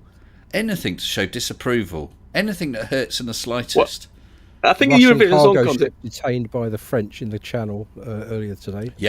Yes, that's true. The Eurovision Song Contest is an interesting one because that thing has become a sort of Russian event because all the sort of states around them were voting for Russia to get points. So that it's oddly that one actually might make some more impact than you might think. And the Champions League has been taken Sochi's off. cancelled. The Champions League been taken off Russia as well. Yes. Champions League Formula final, I One. should say. Formula One's gone from Russia. Yep. Yeah, Putin was personally responsible for the getting at Sochi as well. Yep. Poland will not play Russia in Russia. Or Sweden. And I also saw that. What's his name? What's his name? Poland will not play Russia in Russia. That's specific. And Sweden as well won't do it. But what's the oligarch? I've forgotten his name. The one who owns, is it Chelsea? Abramovich. Yes. Now he's actually done something that seems reasonable. He's handed over the sort of day-to-day control or whatever of the club to the trustees because he doesn't want the club to get harmed. I thought that's quite good. Although whether he's still going to have all his assets frozen, that's another matter. That was a clever move. That guy, you can see why he's a businessman. Yeah. That sports thing, though, that's billions of dollars. This is true. Especially something like Formula One. Wow. Yeah, that's what I mean. That's billions of dollars that they're not going to fucking get. That they're not going to get. And as a couple of people said in the chat, Russia, nil point. Certainly if they were in the Eurovision. Yeah, with the I think it's the Formula status One thing, Mr. S. Sorry, with the Formula One thing, Mr. S. Mikita Mazepin, the driver for Haas, he won't actually be able to get to any races, so they're even thinking of changing drivers on that. And his dad owns, yes, basically, that's the problem. the company. Well, and this also explains why it was so hard to get harmonics tubes now. Duh, they're made in Russia. But I think Putin's going for status as much as things. So things like not having the Formula One Grand Prix, I think that will actually impact him in more ways. It's going to embarrass him, if nothing else, isn't it? It'd be hard for him to hide that. Yeah. I mean, you know how he controls the press, and we got the disinformation. I mean, the press over recent years, more and more of the independent press has been closed down. So a lot of people and I believe Twitter and Facebook or whatever having their feeds to Russia severely restricted. So he's controlling that. And let's not forget, journalists in Russia over the last 10 years have been systematically killed, one of which famously was done just a few hundred yards from the Kremlin. This guy is an absolute monster, as well as obviously sending off Lugovoy Lugovoy to kill Litvinenko and the Russian poisoning things. This guy doesn't, and he invaded Armenia and lost thousands of bloody troops. This guy is quite prepared to have people die just to feed his ego. And of course, he's not a stupid man. He's a very clever man, and he was KGB. Yeah, and he used to spend his teenage years running around the streets, beating up people in a sort of little mafia thing. The guy has a history of being a nutcase. Kasparov wrote a book that was essentially an attack on him. I met Kasparov a few years ago when he was publicising this book, and God, it was terrifying what the guy did. And he's also hidden away his ex-wife. I mean, the guy there's nothing this guy will not do. So you've got to be brutal with him. I think the only way he's quite prepared to have thousands of people of Russian troops die for him to get, because he's written a poem and a book last year about getting Ukraine back. This guy is determined. Oh, he wants Ukraine back. He's made no secret of that. No secret at all. But it will start to get difficult when those body bags start coming back. As long as people know about it, obviously immediate families will know. But it's not like it's going to be over the equivalent of the Daily Mail here in the UK. Oh, so many hundreds of body bags. That won't happen. That's why I think the palace coup is important. I think the main way this is going to end is if the oligarchs around Putin think, oh my God, we nearly might be entering World War III. We've got now a 20-year, God knows whatever sort of continuous death toll coming from Ukraine. And I've lost all my shares because my stock exchange is halved and I don't get off to travel around anymore. And I'm half as rich as I was before. Let's sort this guy out. And that's the only way it's really going to end, I think. If I may give an update. Hello, 42. Hello. At this very moment, the city of Vasilkov is under attack. It is about 40 kilometers out of southwest of Kiev. That is happening right now. Southwest of Kiev? Oh, God. Right, they come up from there. That means they must have come up all the way from bloody Crimea to do that. Depends where the rockets or the bombs are coming from, of course. Oh, Timo's come up with a fun fact about body bags. Russian forces apparently have mobile crematoriums with them to dispose of bodies. That. I saw those pictures, yeah. That is not going to go down well with the Russian population. Well, if they even find out about these things, that's the thing. That's the beauty of being a dictator. You control what your population actually consume in respect of news. Not possible in this day and age. Well, it's not totally. You could do a lot more. You could shut down internet access. Look at the firewall of China. Yeah, it can be done. It's not as easy. You're quite right. And if some piece of news gets to someone in Russia, it can get spread around using various apps like Telegram and whatever. Of course. Yep. But it's not like it's going to be on the equivalent of the BBC, is it? Well, it was like talking about like propaganda and stuff like that. The British government looking, the news channel RT today. Apparently, like the British government have been thinking about revoking the license to be aired in Britain. For RT? It's been referred to the Ofcom, which is the people who decide whether your television channel can work. It's not a political decision. They are separate, brutally independent, but they've raised Nadine Norris, as the culture secretary, has raised with the Ofcom the issue and asked them to investigate it, which politicians are allowed to do, but the government can't close them down. Well, again, Mr. Mohammed Shafiq, who has rather a knack for finding out useful information, you should check out Mohammed's channel and his Twitter feed, because you get a lot more on there, has said a truther called Nate from Real News has been detained by the military in Ukraine. He went there to report the truth for the truthers. I hope you got a video about that, Mo. You're a mod. If you've got a video, or post a link to your Twitter feed, please. Definitely want to support Mo.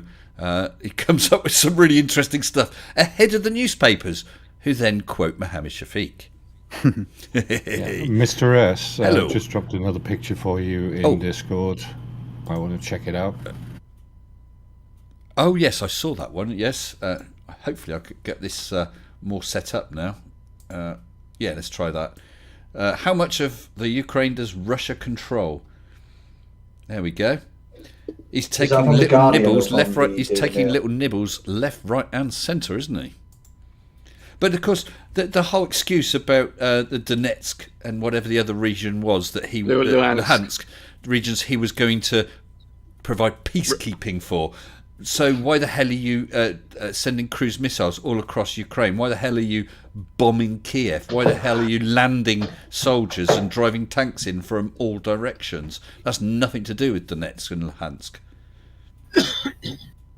Well, initially that was the claim, and the initial justification, the initial thing was that was the thing they did, and then it was last Wednesday, whatever it was, when they said their patients had been driven to whatever it was, and then that was the next stage. So the initial, they're no longer using that as a justification, although they are calling it a military intervention in that area still, even though they're kicking on the doors of the Parliament building in Kiev. Thank you, Mohammed, for posting a link to your video. So please, people, do check out Mohammed's channel. Definitely. It's nothing like you even though I would think it's wrong, you could, if he did have a military operation just in those two regions, you could at least understand that, and you could see, okay, well, he's telling the truth. I think he's wrong to be doing it, but he has got a military operation in those areas. This is wholesale invasion of the country. It's a shot at taking control of the country. There's no other. You can't hold any other view than that, I don't think. Well, he's claiming that the regime is an illegal regime of Nazis that he's going to replace. Yes, I mentioned that earlier, dude. And pointed out that it's Lukashenko, isn't it? I hope I don't make mistakes with his names. The Prime Minister, Lukashenko, is Jewish. So in no way is he going to be a Nazi. And that the Ukrainians lost hundreds of thousands during World War II fighting Nazism. I know something I was going to say. Like I said, he's not stupid. You know what he did? You know what he did a few weeks ago? Apparently, Putin has a luxury yacht that was being refitted in some other country. He moved it out the port. He's taken it back to Russia before it could be seized. He knew damn well what was going to happen. He knew damn well. Lukashenko, by the way, is the president of Belarus. It's Zelensky who's the president. Yeah, sorry. I knew I would. Thank you for correcting me on that. That's exactly the sort of mistake I didn't want to make, so please forgive me. We forgive you. I don't think yeah. It just means you have to change the flag that's behind you, Mr. Sensible. Yeah, no, I'm not going to support. I'm not going to support Belarus. The enemy. We have a very good member of this community who has been in Belarus for some time, who I guess wouldn't want us to support Belarus, and I certainly wouldn't. I believe he's out and safe, though. No. There's a big issue actually about Belarus. They being complicit here, and without their agreement to have troops stationed there, they would not have been able to get to Kiev as they have. They're getting sanctions now, though, Rumpus, as well. Are they? Oh, I missed that. Oh, yeah, they are getting. That's another thing as well. If NATO steps up and that, what Belarus are going to do as well, because that's going to prolong it. Because Belarus is basically the Russian lapdog. Yeah. Did anybody else hear that Putin actually asked Lukashenko to contact Vladimir Zelensky to go for a meeting over in Minsk to arrange a ceasefire and to settle this all down? I did see something. He's got to go. That was all that was. That was bollocks. Yeah, but there was he was asked. He was saying that he would have what's the word? Not debates. What do you call Negotiations. it? Sorry. Negotiations. That's right. But the Ukrainian army had to lay down their arms first. Yeah, right. Yeah. You do it at the same time. Perhaps you hold the lines at the current positions, but what you don't do is lay down all your arms, then try and discuss and negotiate, find you can't come to an agreement, and you've lost. Let's not forget the Lukashenko in Belarus that had an election, was it 6 months ago or a year ago, which was completely rigged, and there was a huge uprising, popular uprising, which was suppressed brutally by him. So, he's basically living on sanctioned by Putin. I think he's worried by his own population. So obviously the average Belarusian is not happy about this. I suspect the fact that their land has been used as a bloody launching point for attacking, invading Ukraine as well. But he's even more desperate to hang on to things. And he's because what you just said, Rumpus, and their currency is about to plummet as well. What you said, Rumpus, is exactly why Lukashenko is supporting Putin. Because without Putin, he's nothing. Exactly.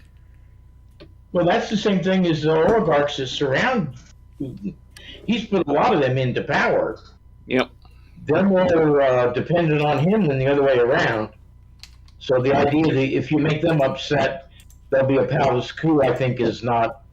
I think that's not a sensible thing. You don't think it's very likely? Well, Yeah, but the point is that if they can Again, replace him, if they can replace him and still hang on to their jobs and their money, and they see, I mean, I think the turning point is going to be when supporting Putin is going to make it more likely you're going to be poorer, and have problems in a nuclear war. Whereas if you could get rid of him and then say, okay, guys, sorry about this Putin guy, we'll all go back to Ukraine, all go back to how it was. If that becomes the only way for them to retain their money, because all their stock market's gone down and all the other stuff, if that's the best means of them hanging on to their existence, they might do that. Yeah, I mean, it's only a 40% chance. Like maybe, but yeah, it would involve taking some soldiers to Putin. You can't do it a nice way. You have to do you'd have to walk up with a little unit, GR unit. Hello, Mr. Putin. Knock knock. Yes, we've got a gas bill for you or something. Oh no, sorry. Yeah, we'll have your way, and then that's it, and then kill him, just like they had to do with Ceausescu. It's the only way they're going to get rid of him. It's hard to imagine. It's not impossible, but it's hard to imagine the sort of assassination that you might have in some other country. I mean, look at JFK. Some ordinary guy with whatever problems managed to take him out. I can't see something like that happening with Putin. I think the only way would be if the palace coup. The only way would be if the military. You're going to have a military uprising, like you said earlier. You've got. I mean, Khrushchev was removed in that way. But you would have thought and hoped that the moment he said, right, let's go in, that was the time to do it. Update on that attack, Mr. Sensible. The Russia bombed an oil depot in that city, so not on the civilians, luckily. Yeah, well, that's hardly a military target, is it? Well, it can be related in a way. Yeah. Target as well, though.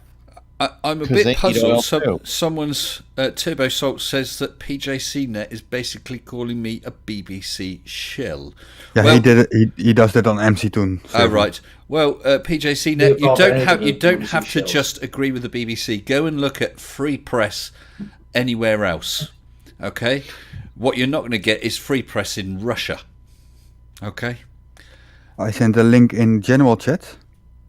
And what's that to? There's a little video of the oil burning. Oh, I see. Why can't I see that? General chat. 30 kilometers south of Kiev. Okay. So would anybody like to suggest the name of the most paranoid man in Moscow right now? Sorry, I'm just setting this up. Would it be Vladimir Putin by any chance? Or I think that's exact same word. Right, here we go. Putin, they're coming for you. So this is roughly 30 kilometers south of Kiev. Yeah. I've seen that was an oil storage. Yeah. So obviously it's not military, although fuel could be used for the military. It's infrastructure. Yeah. At least it's not a block of flats like we've seen earlier on today. So, Mr. Sensible, do you remember the Buntsfield explosion? Oh, yes. Gosh. It lifted the tiles on the roof of my house. And how far are you? How far are you from that? 8 miles. Now, if only flat earthers could understand that since you're 8 miles, that's a line of position, a circle of equal altitude. I'm 25 miles from that, and it woke me up in the morning. Yep. So now we have 2 circles. So I'll tell you what, this is a bit more interesting than talking flat earth, I can tell you that. Sure. Yeah, so that's burning, that's gone, isn't it? Right. It's just. Well, of course they are.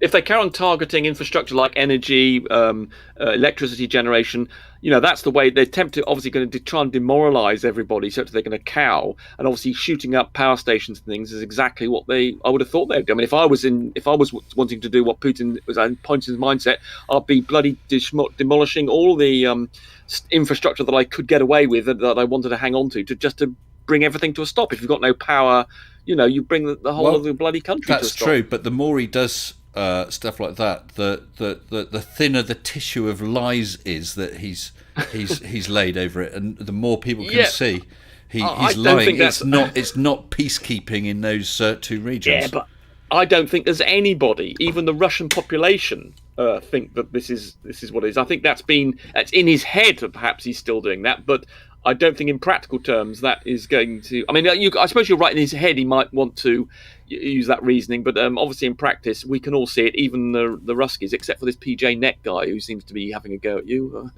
And he's welcome to. That's fine. I don't have a problem with that. PJ CNET thinks it's a simulation.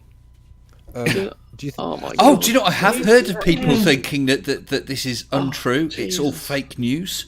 I have heard of that. Oh my God. It's unreal, isn't it? Well, it's not your American government lying to you. It's every government around the world, every independent news reporter, every Ukrainian citizen who's managing to get these clips of videos out on Twitter and Facebook or whatever. They're all lying, apparently. Does anybody think that the biggest conflict in Europe we've seen in 70 years is a mass assimilation? But Putin's saying... Yeah, Putin's not denying it. How would you get the Security Council to agree to a lie? The Security Council, the entire security? Ilya Late says, did anyone see vids of the Ukrainian civilians confronting Russian troops? Yeah, I mentioned that lady literally swearing at soldiers, telling him to get the hell out of her country and throwing sunflower seeds at him and saying he should keep them so that they can grow where his body falls in Ukraine. That's very graphic. Isn't it? I know. And this is an ordinary sort of housewife. Yeah. Yeah. And Lair of Evil says, I'm from Slovakia, really next door. No one in their right mind is supporting this. Absolutely right. Absolutely right. Yeah, I think hasn't Slovakia actually got a border with Ukraine, I think, actually, hasn't it? Hungary has a small amount of border. Yeah. Yeah, and Slovakia has a little border as well, I think. Yeah. I don't. Now, this is my lack of knowledge. Is Slovakia in NATO? Does anyone know? Oh, that's a good one. I think it might be. I think it is. Yeah, I think it is. Because I think pretty much all of the countries bordering Ukraine haven't they? Yeah, on the west which is just as well. Moldova? Sorry? Is Moldova in NATO? Yeah, that's the one I was wondering about, because there's another territorial dispute that Putin's taken a special interest in. I think it's there's a river that runs either on the eastern or western side of Moldova. Slovakia, Slovenia, yeah. And there's a river that the Russians actually control. They've got some sort of troops actually on the side of Moldova as well. That is also another sort of frozen conflict. So he's all over the place. Confirmation: Slovakia is in NATO. Thank you, Lair. That's just my and our lack of knowledge. So, Mr. Sensible, check your general chat in your Discord server. Okay. Yeah, you have to give us a second. You sound like a flat earther. You're honest about your lack of knowledge. Sorry, like a flat earther, did you say? Unlike a flat earther. Yeah. Oh, yeah. Hey, I'd look stupid, wouldn't I? Going on about how Western Samoa is a NATO member. No, if I don't know something, I'll admit it. I'd rather... Hey, not knowing something's okay. I have learnt that now. But like you said, unlike a flat earther. What is this glass? I see it's a video. On it. Yeah, I know. I'm not it's just live. It's live from Ottawa. Yes, but what is it? I'm not going to just protest walk. A protest walk. About yes, in support of Ukraine. Ah, exactly. Oh, and it's happening live. Okay. Yes, right now. Yeah. I've got it playing now, so yeah, I'm happy with that. Obviously, I have to be careful. I thought you'd appreciate that. I suspect the protest in London will swell enormously tomorrow. Yes, and apparently there's been protests outside various Russian embassies. Brilliant. There is sound to it, I think. So yeah, I know, but we don't need the sound. It's just going to be the noise of the people. We can see what they're doing. Yeah. You're not doing it on YouTube. I don't think you're sharing this, are you? Sorry? Yeah, there's a delay on YouTube. It'll come through. There's a delay, yeah. It'll come through. It is on YouTube. And it's showing on mine. But you should see it in here. And hello, Eric E. Oh, let me try again. Hello, Eric E. You're on live as well. Was that a shock for you, Eric E? Shocked you into silence? We'll give him a second to gather himself. Eric E. Transnistria. Sorry, there's a guy jockeying the back. The area I'm talking about, there's this another disputed Cold War territory in Moldova. It's called Transnistria. Okay, I've heard nothing about that. I literally know nothing about that. Is PJCnet going to jump into the voice channel? Well, I hope he does. Yes, I was going to say he's welcome to PJCnet. You've been on here before. You know that even if you disagree, you're not just going to be muted, booted, and abused like on certain flat Earth channels. So if you do want to come on here, well, I'll say you'll probably be quite brave, but you're welcome to come on. It'd be interesting to see what you have to say. And we know now that you've been on a debate, so we know you can go on live. Well, I don't know where this ends. I don't know how long it's going to be. I can't see Putin just suddenly turning around, backing out. Quite apart from losing a shed load of face, he just won't do that. I think it's just a question of how long until it ends, and I believe that when I mentioned the term "it's a hopeless situation," I meant that the Ukrainians, unfortunately, as they're literally against a superpower, have very little chance of stopping him gaining, as you said, Rumpus, nominal control of the country. But that doesn't mean they'll stop fighting. So they'll keep giving him a bloody nose, and well deserved that is. Yeah, it's not. There are very few good options. I'll say the best option scenario you can imagine is there's a palace coup when these oligarchs around him decide that they've got more to lose by bringing him down than supporting him. And who's making a dinner or something in the background here? It's this old dude guy here is super hot micing. That's why I'm hearing half what you're saying. Yeah. Hello, so dude. The best case scenario is a palace coup, and then they will say, "Oh, sorry about Putin got control of us. Apologies, everybody. Let's all go back home." That is a potential scenario, the best one that can happen. Next one is, well, I mean, it's a horrible one. Imagine if they've got 2 or 3. I mean, imagine you've got an Afghanistan of 20 years of the populace fighting against. I mean, Jesus Christ, it's on our back doorstep, and it'd be intolerable. World War III could break out any moment, because eventually we're going to get so annoyed about seeing these people being oppressed. If he does manage to get nominal control and then shooting up the Ruskies are going to get all agitated. We're going to get agitated, and so in 2 or 3 years of that, something's got to give.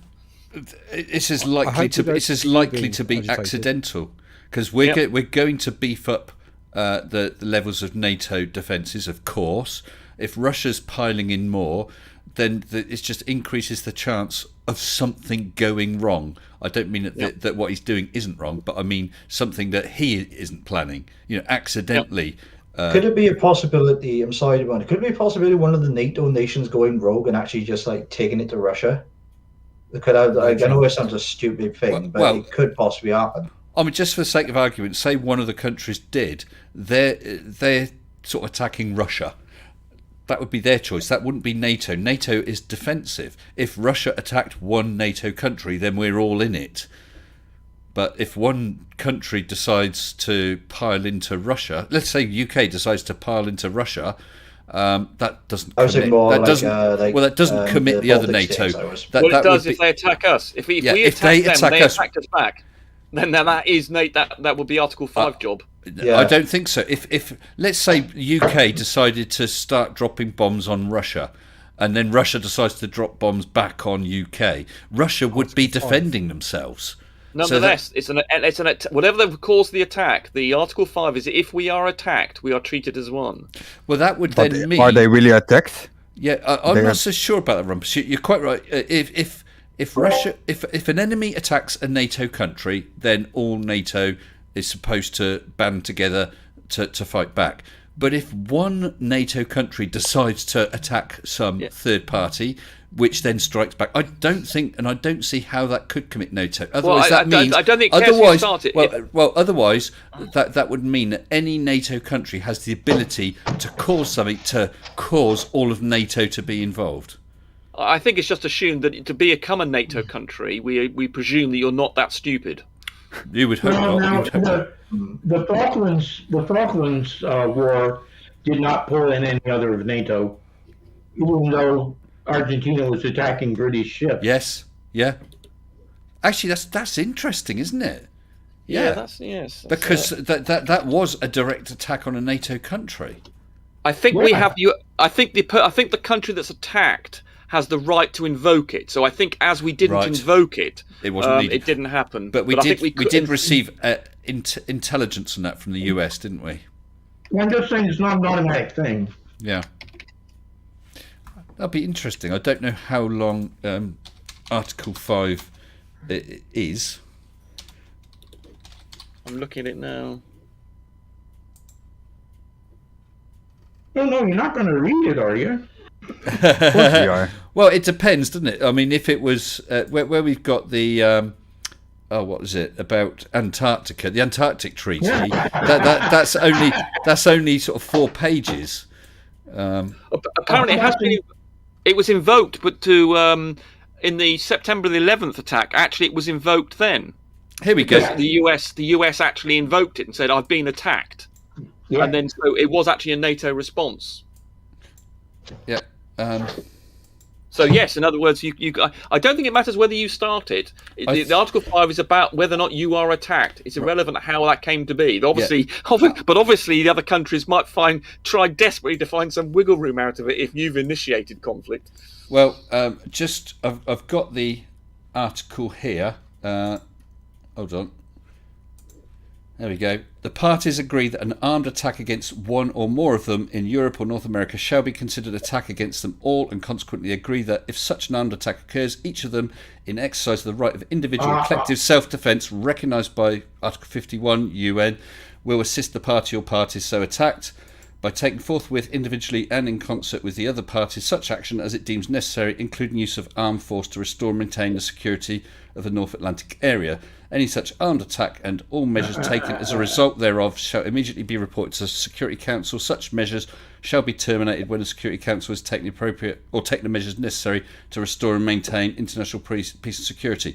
Yeah, so if we decided to... hold on, who is that?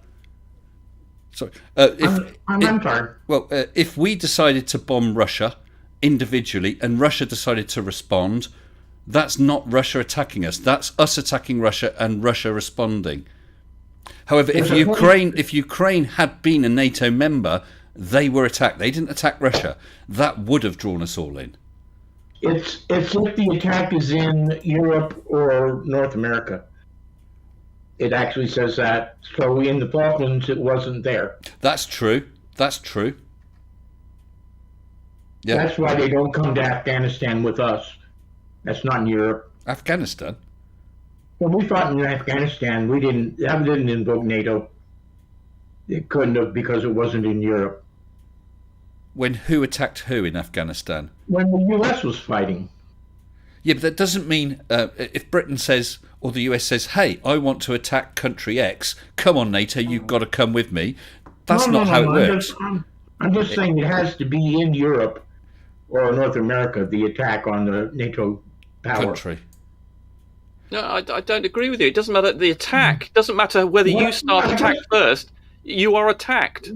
There's no qualification in that Article 5 about who started it. It's just whether or not an attack has occurred on a member. Well, the qualification is an armed attack against one or more of them. Yes. But if you're talking about a conflict, if you start a conflict, you expect your opponent to fight back. They are not attacking. They are not attacking you. They are defending them. That's defence. Well, okay. If they attacked an attack would be some attack on your land. So if we were to go and do something to Russia and then dropped a bomb on London, that would be an attack on the UK, even though we might have started it. Yeah, so I would think that most of the other NATO countries would say, "Oh, whoa, hold on there, you brought this on yourself." Indeed, they might do that, but the Article 5 doesn't discriminate in that fashion. Well, I guess this is where lawyers would come in, and actually, that's one thing that annoys me. Something like that could be clearly written. It could be clearly written to indicate what that means, i.e. Well, to me, it's clearly written that any attack on a country, whether or not you started it, is an attack. That's why it's written that way. If it was written the way that you described it, then they would have written it in a different way. Well, I could say opposite. To my reading, I would not call... If I bombed someone and they bombed me back, I would not call that bombing of myself an attack. I'd call it a reprisal or something. Did we attack Germany in the Second World War? That NATO wasn't... That's not what we're talking about. No, I'm just asking the principle. Did we attack Germany in the Second World War? We were at war. We declared war at them. Yeah, we drew a line in the sand, didn't we? Germany crossed it, so therefore we were at war. Yeah, but we attacked them, didn't we? Just as they attacked us. Yeah, I think that's different. War was declared between the two. There's no qualification in the Article 5 that you're suggesting that exists. If they wanted to have the impression that you're suggesting, they would have put a qualification in there. In other words, initiating attack, they would have used as to be the language. They're just saying any armed attack, doesn't matter how it started, it's an attack. It's Hey, don't get me wrong. I would want NATO to defend us. I know. But I think that could be better worded. It could say to me that it is any attack. Any attack, whether initiated by the other side or initiated by the NATO member, or say any attack if unprovoked. Do you know what I mean? They could make that much... My hand's got bloody stuck in my chair. Well, that's why I think they haven't worded it as you suggest. They've just made it clear that without qualification, without trying to work out who started what 100 years ago and whether or not you were provoked 10 years ago, and then 5 years ago you provoked them a bit more, than they just said, sod it. If we're attacked, that's it. Clear as day. If we are attacked, no matter what the cause, we will all act together. Now, obviously, I think that's what the qualification for becoming a NATO member is that you're assumed to behave responsibility and not initiate that's not trivial affairs. That would be not good enough, because you could have the smallest, weakest NATO country then decide to lob a bomb at some third country, which then responds. Then we're at war. Yeah, and that's why you would. That's why the qualification to become a NATO member. It is what you do. You say to the NATO member, "Look, you are going to behave yourself, aren't you?" Yeah, and then they say, "Yeah, we will." And if they, and then they could be ejected from. I mean, what could potentially happen, I suppose, is if they did do something like that, they could be ejected from NATO. So if they did an attack in the manner you would think of some trivial imperialist empire expansion, whatever, and when they did that, they could be ejected from NATO. So when the attack came onto them, they wouldn't be members of NATO to be responding. That's a mechanism that perhaps you could have. So that would get you around that problem. Yeah, I think that trusting that hopefully anyone who's in NATO wouldn't get into NATO unless they were a trustworthy country. Exactly, that's my point. But you are not going to commit to join other countries in a war that they start willy-nilly. That would be nonsensical. Well, it is sensible. You have a qualification to get into NATO. Not anybody can join. That's why Ukraine wasn't initially offered you membership, whereas someone like Estonia was. Why would you write the article in such a way? You're writing articles, so you would hope that you make them absolutely crystal clear. Otherwise, what's the point of those articles? Well, you could just have an understanding. And as it is crystal clear to me. Yes, to you, but I disagree. Therefore, I think you're not reading it properly. Well, I was agree that NATO is a pure defensive There's no need to be rude, Rumpus. I would read that differently, and this is where you would get differing legal opinions. And as FE peer review says, it may be clear to Rumpus, but none of us here are expert NATO diplomats. I don't think any of us, even Rumpus, know the answers to these questions. Rumpus are somewhat labouring. Oh, you've gone very quiet. Sorry, who was that? I've got a degree in Article 5 interpretation. Someone spoke. Was that you, Next Pro? Yeah, sorry. You've gone very quiet again. Okay, let me fix that. Yeah. All right, we'll jump in when you're ready.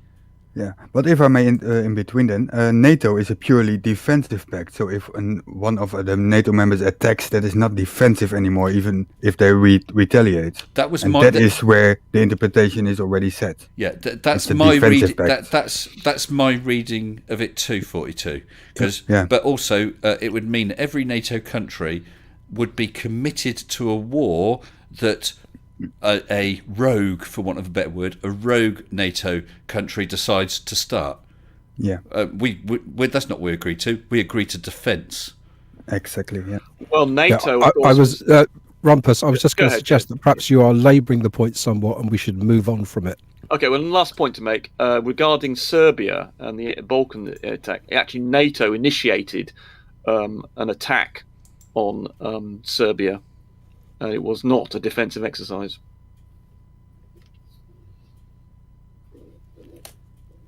I'm sorry. Do go on. I'm just reading something else in here. Right. You may remember what happened in with Serbia and all the sort of the genocide going on. NATO decided to attack Serbia and initiate a conflict there, and it was not a defensive exercise, and it was a NATO exercise. So, and there wasn't even. I don't think it was even a UN resolution that sanctioned it actually. So these things are not written in stone, I'm afraid. Mr. Sensible, Gary Wybenga seems to have joined us. I'm wondering if Gary has anything to say on this matter. Well, that's interesting. Gary, if you do want to come in, I've had a couple of people point out Article 7 with regard to this discussion.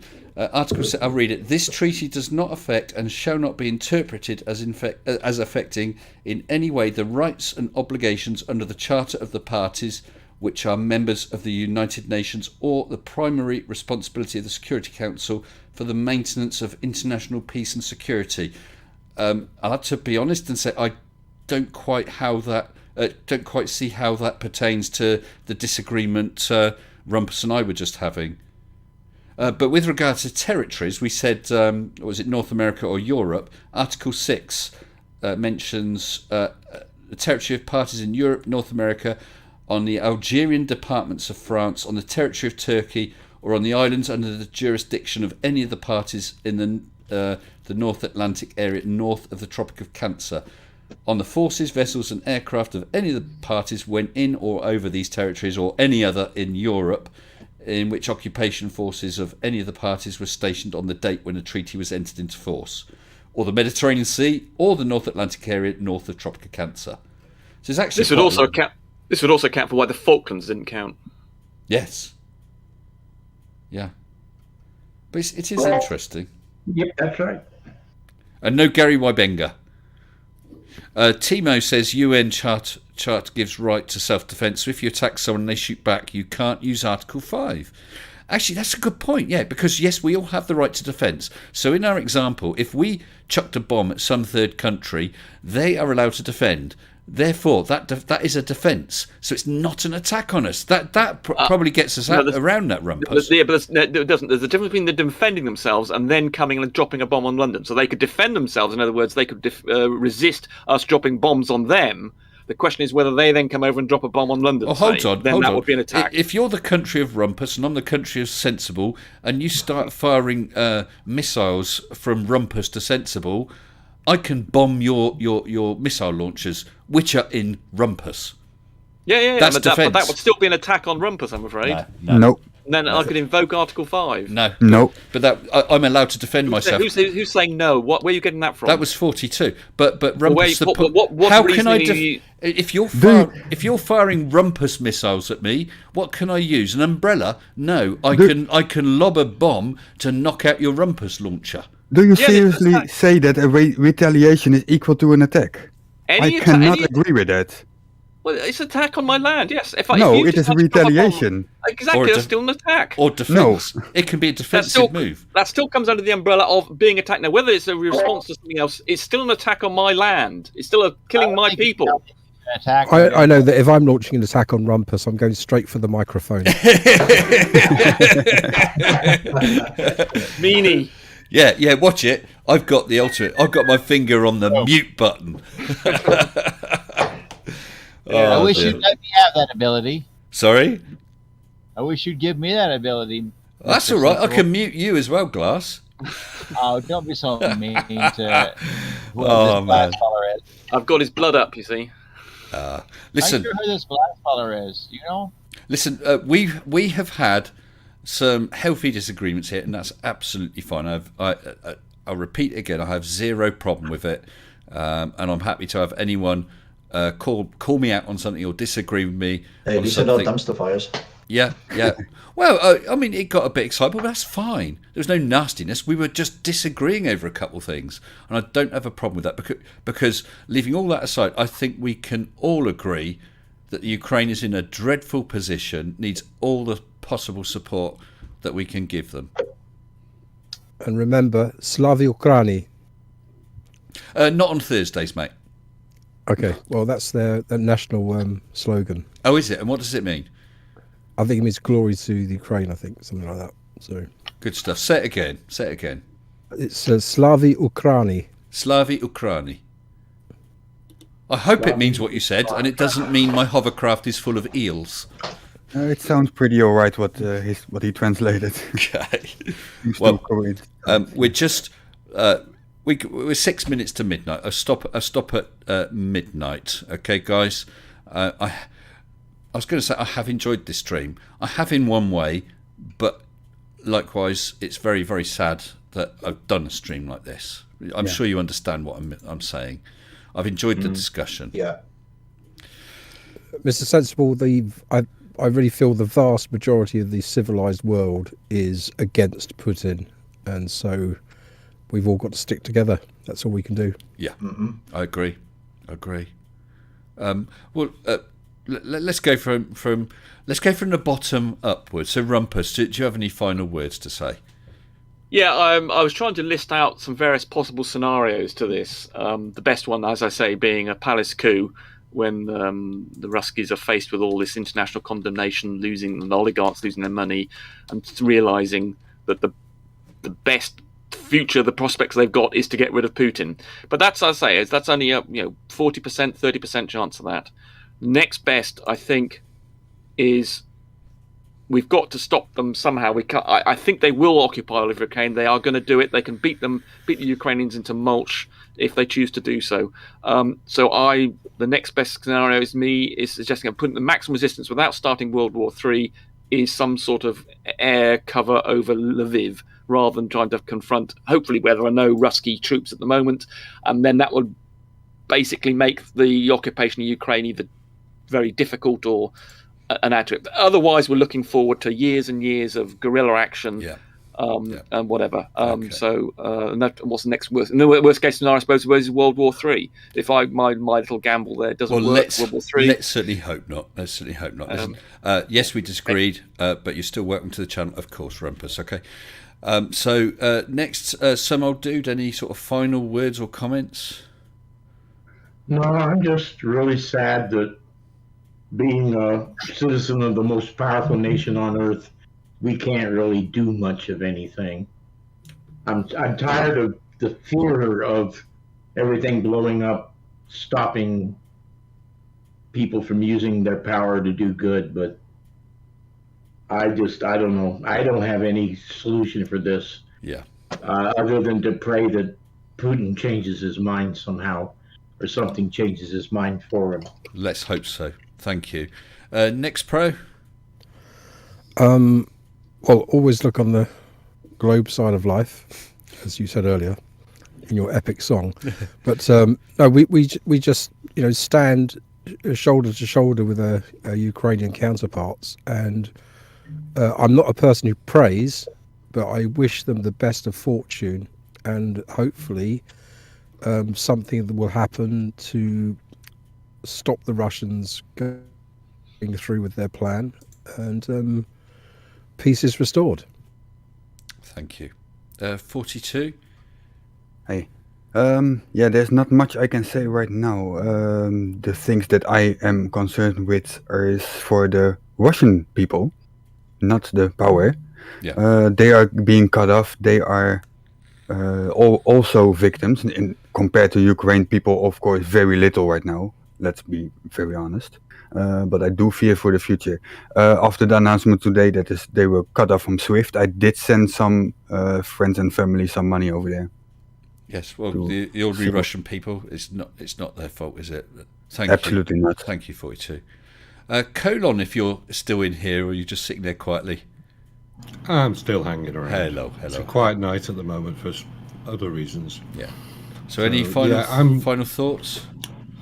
I'm dismayed that somebody can honestly think they can just try to take back the world to 1975. Putin, just stop. Just stop. Stop being an idiot.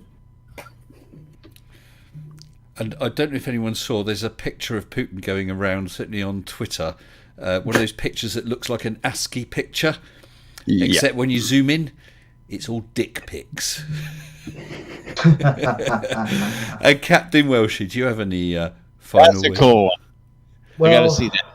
I'm still kind of processing what's happening, to be honest, and it's just crazy that the thought that like Europe would never see like a major war again. But I just hope that we can find some form of de-escalation. I really, really do, rather than escalation. And I really, really hope that there is a palace coup in Russia, but rather than literally, starting World War III, which nobody does want. I really hope that it's like a Romanian coup in '89, but if that's going to happen, I really don't know. And I'll just say, just before we move to you, Glass, I just put a reminder in the chat, if anyone wishes to, and either has Ethereum or Bitcoin and wishes to donate to Ukraine, the link is in the description. I'll just double check, or at least a link to the Twitter image, which contains the relevant information to enable you to make a donation. So, Glass, any final thoughts? You get the last shout tonight. I can only hope that this ends sooner than later, and that less people die than I have a suspicion will be dying. Because this is just completely, it just don't make logic to me. This makes less logic than flat Earth. Why they would be doing this? You know what I mean? I do. Okay, well, thank you. We make fun of the Flerfs. This is ridiculous. It is. Listen, people, I really, really want to thank you for joining me on the chat tonight. I really do. And big thanks to everyone who's watched this stream, everyone who's super chatted as well, my members and my patrons. Appreciate you all. And my thoughts too with our Ukrainian brothers. And I too wish you all well. So I'm just going to quietly say thank you very much. See you soon. Good night.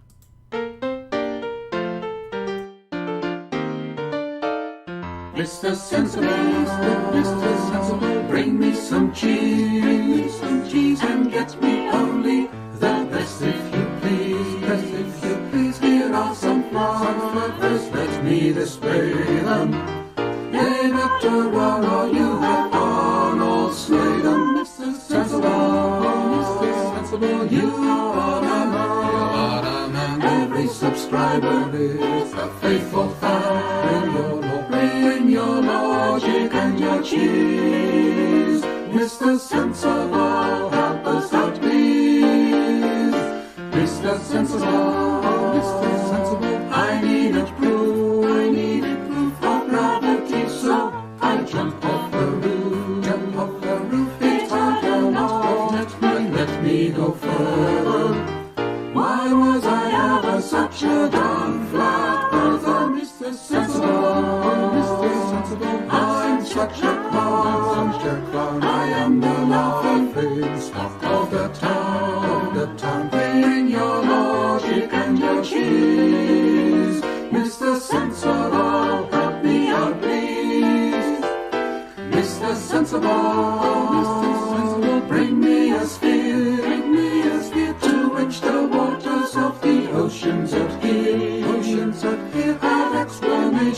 but let me be candid.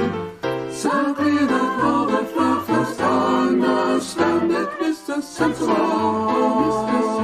Please hear my call, please hear my call. The earth is not flat, so let's have a ball. So bring your logic and your cheese, Mr. Sensible.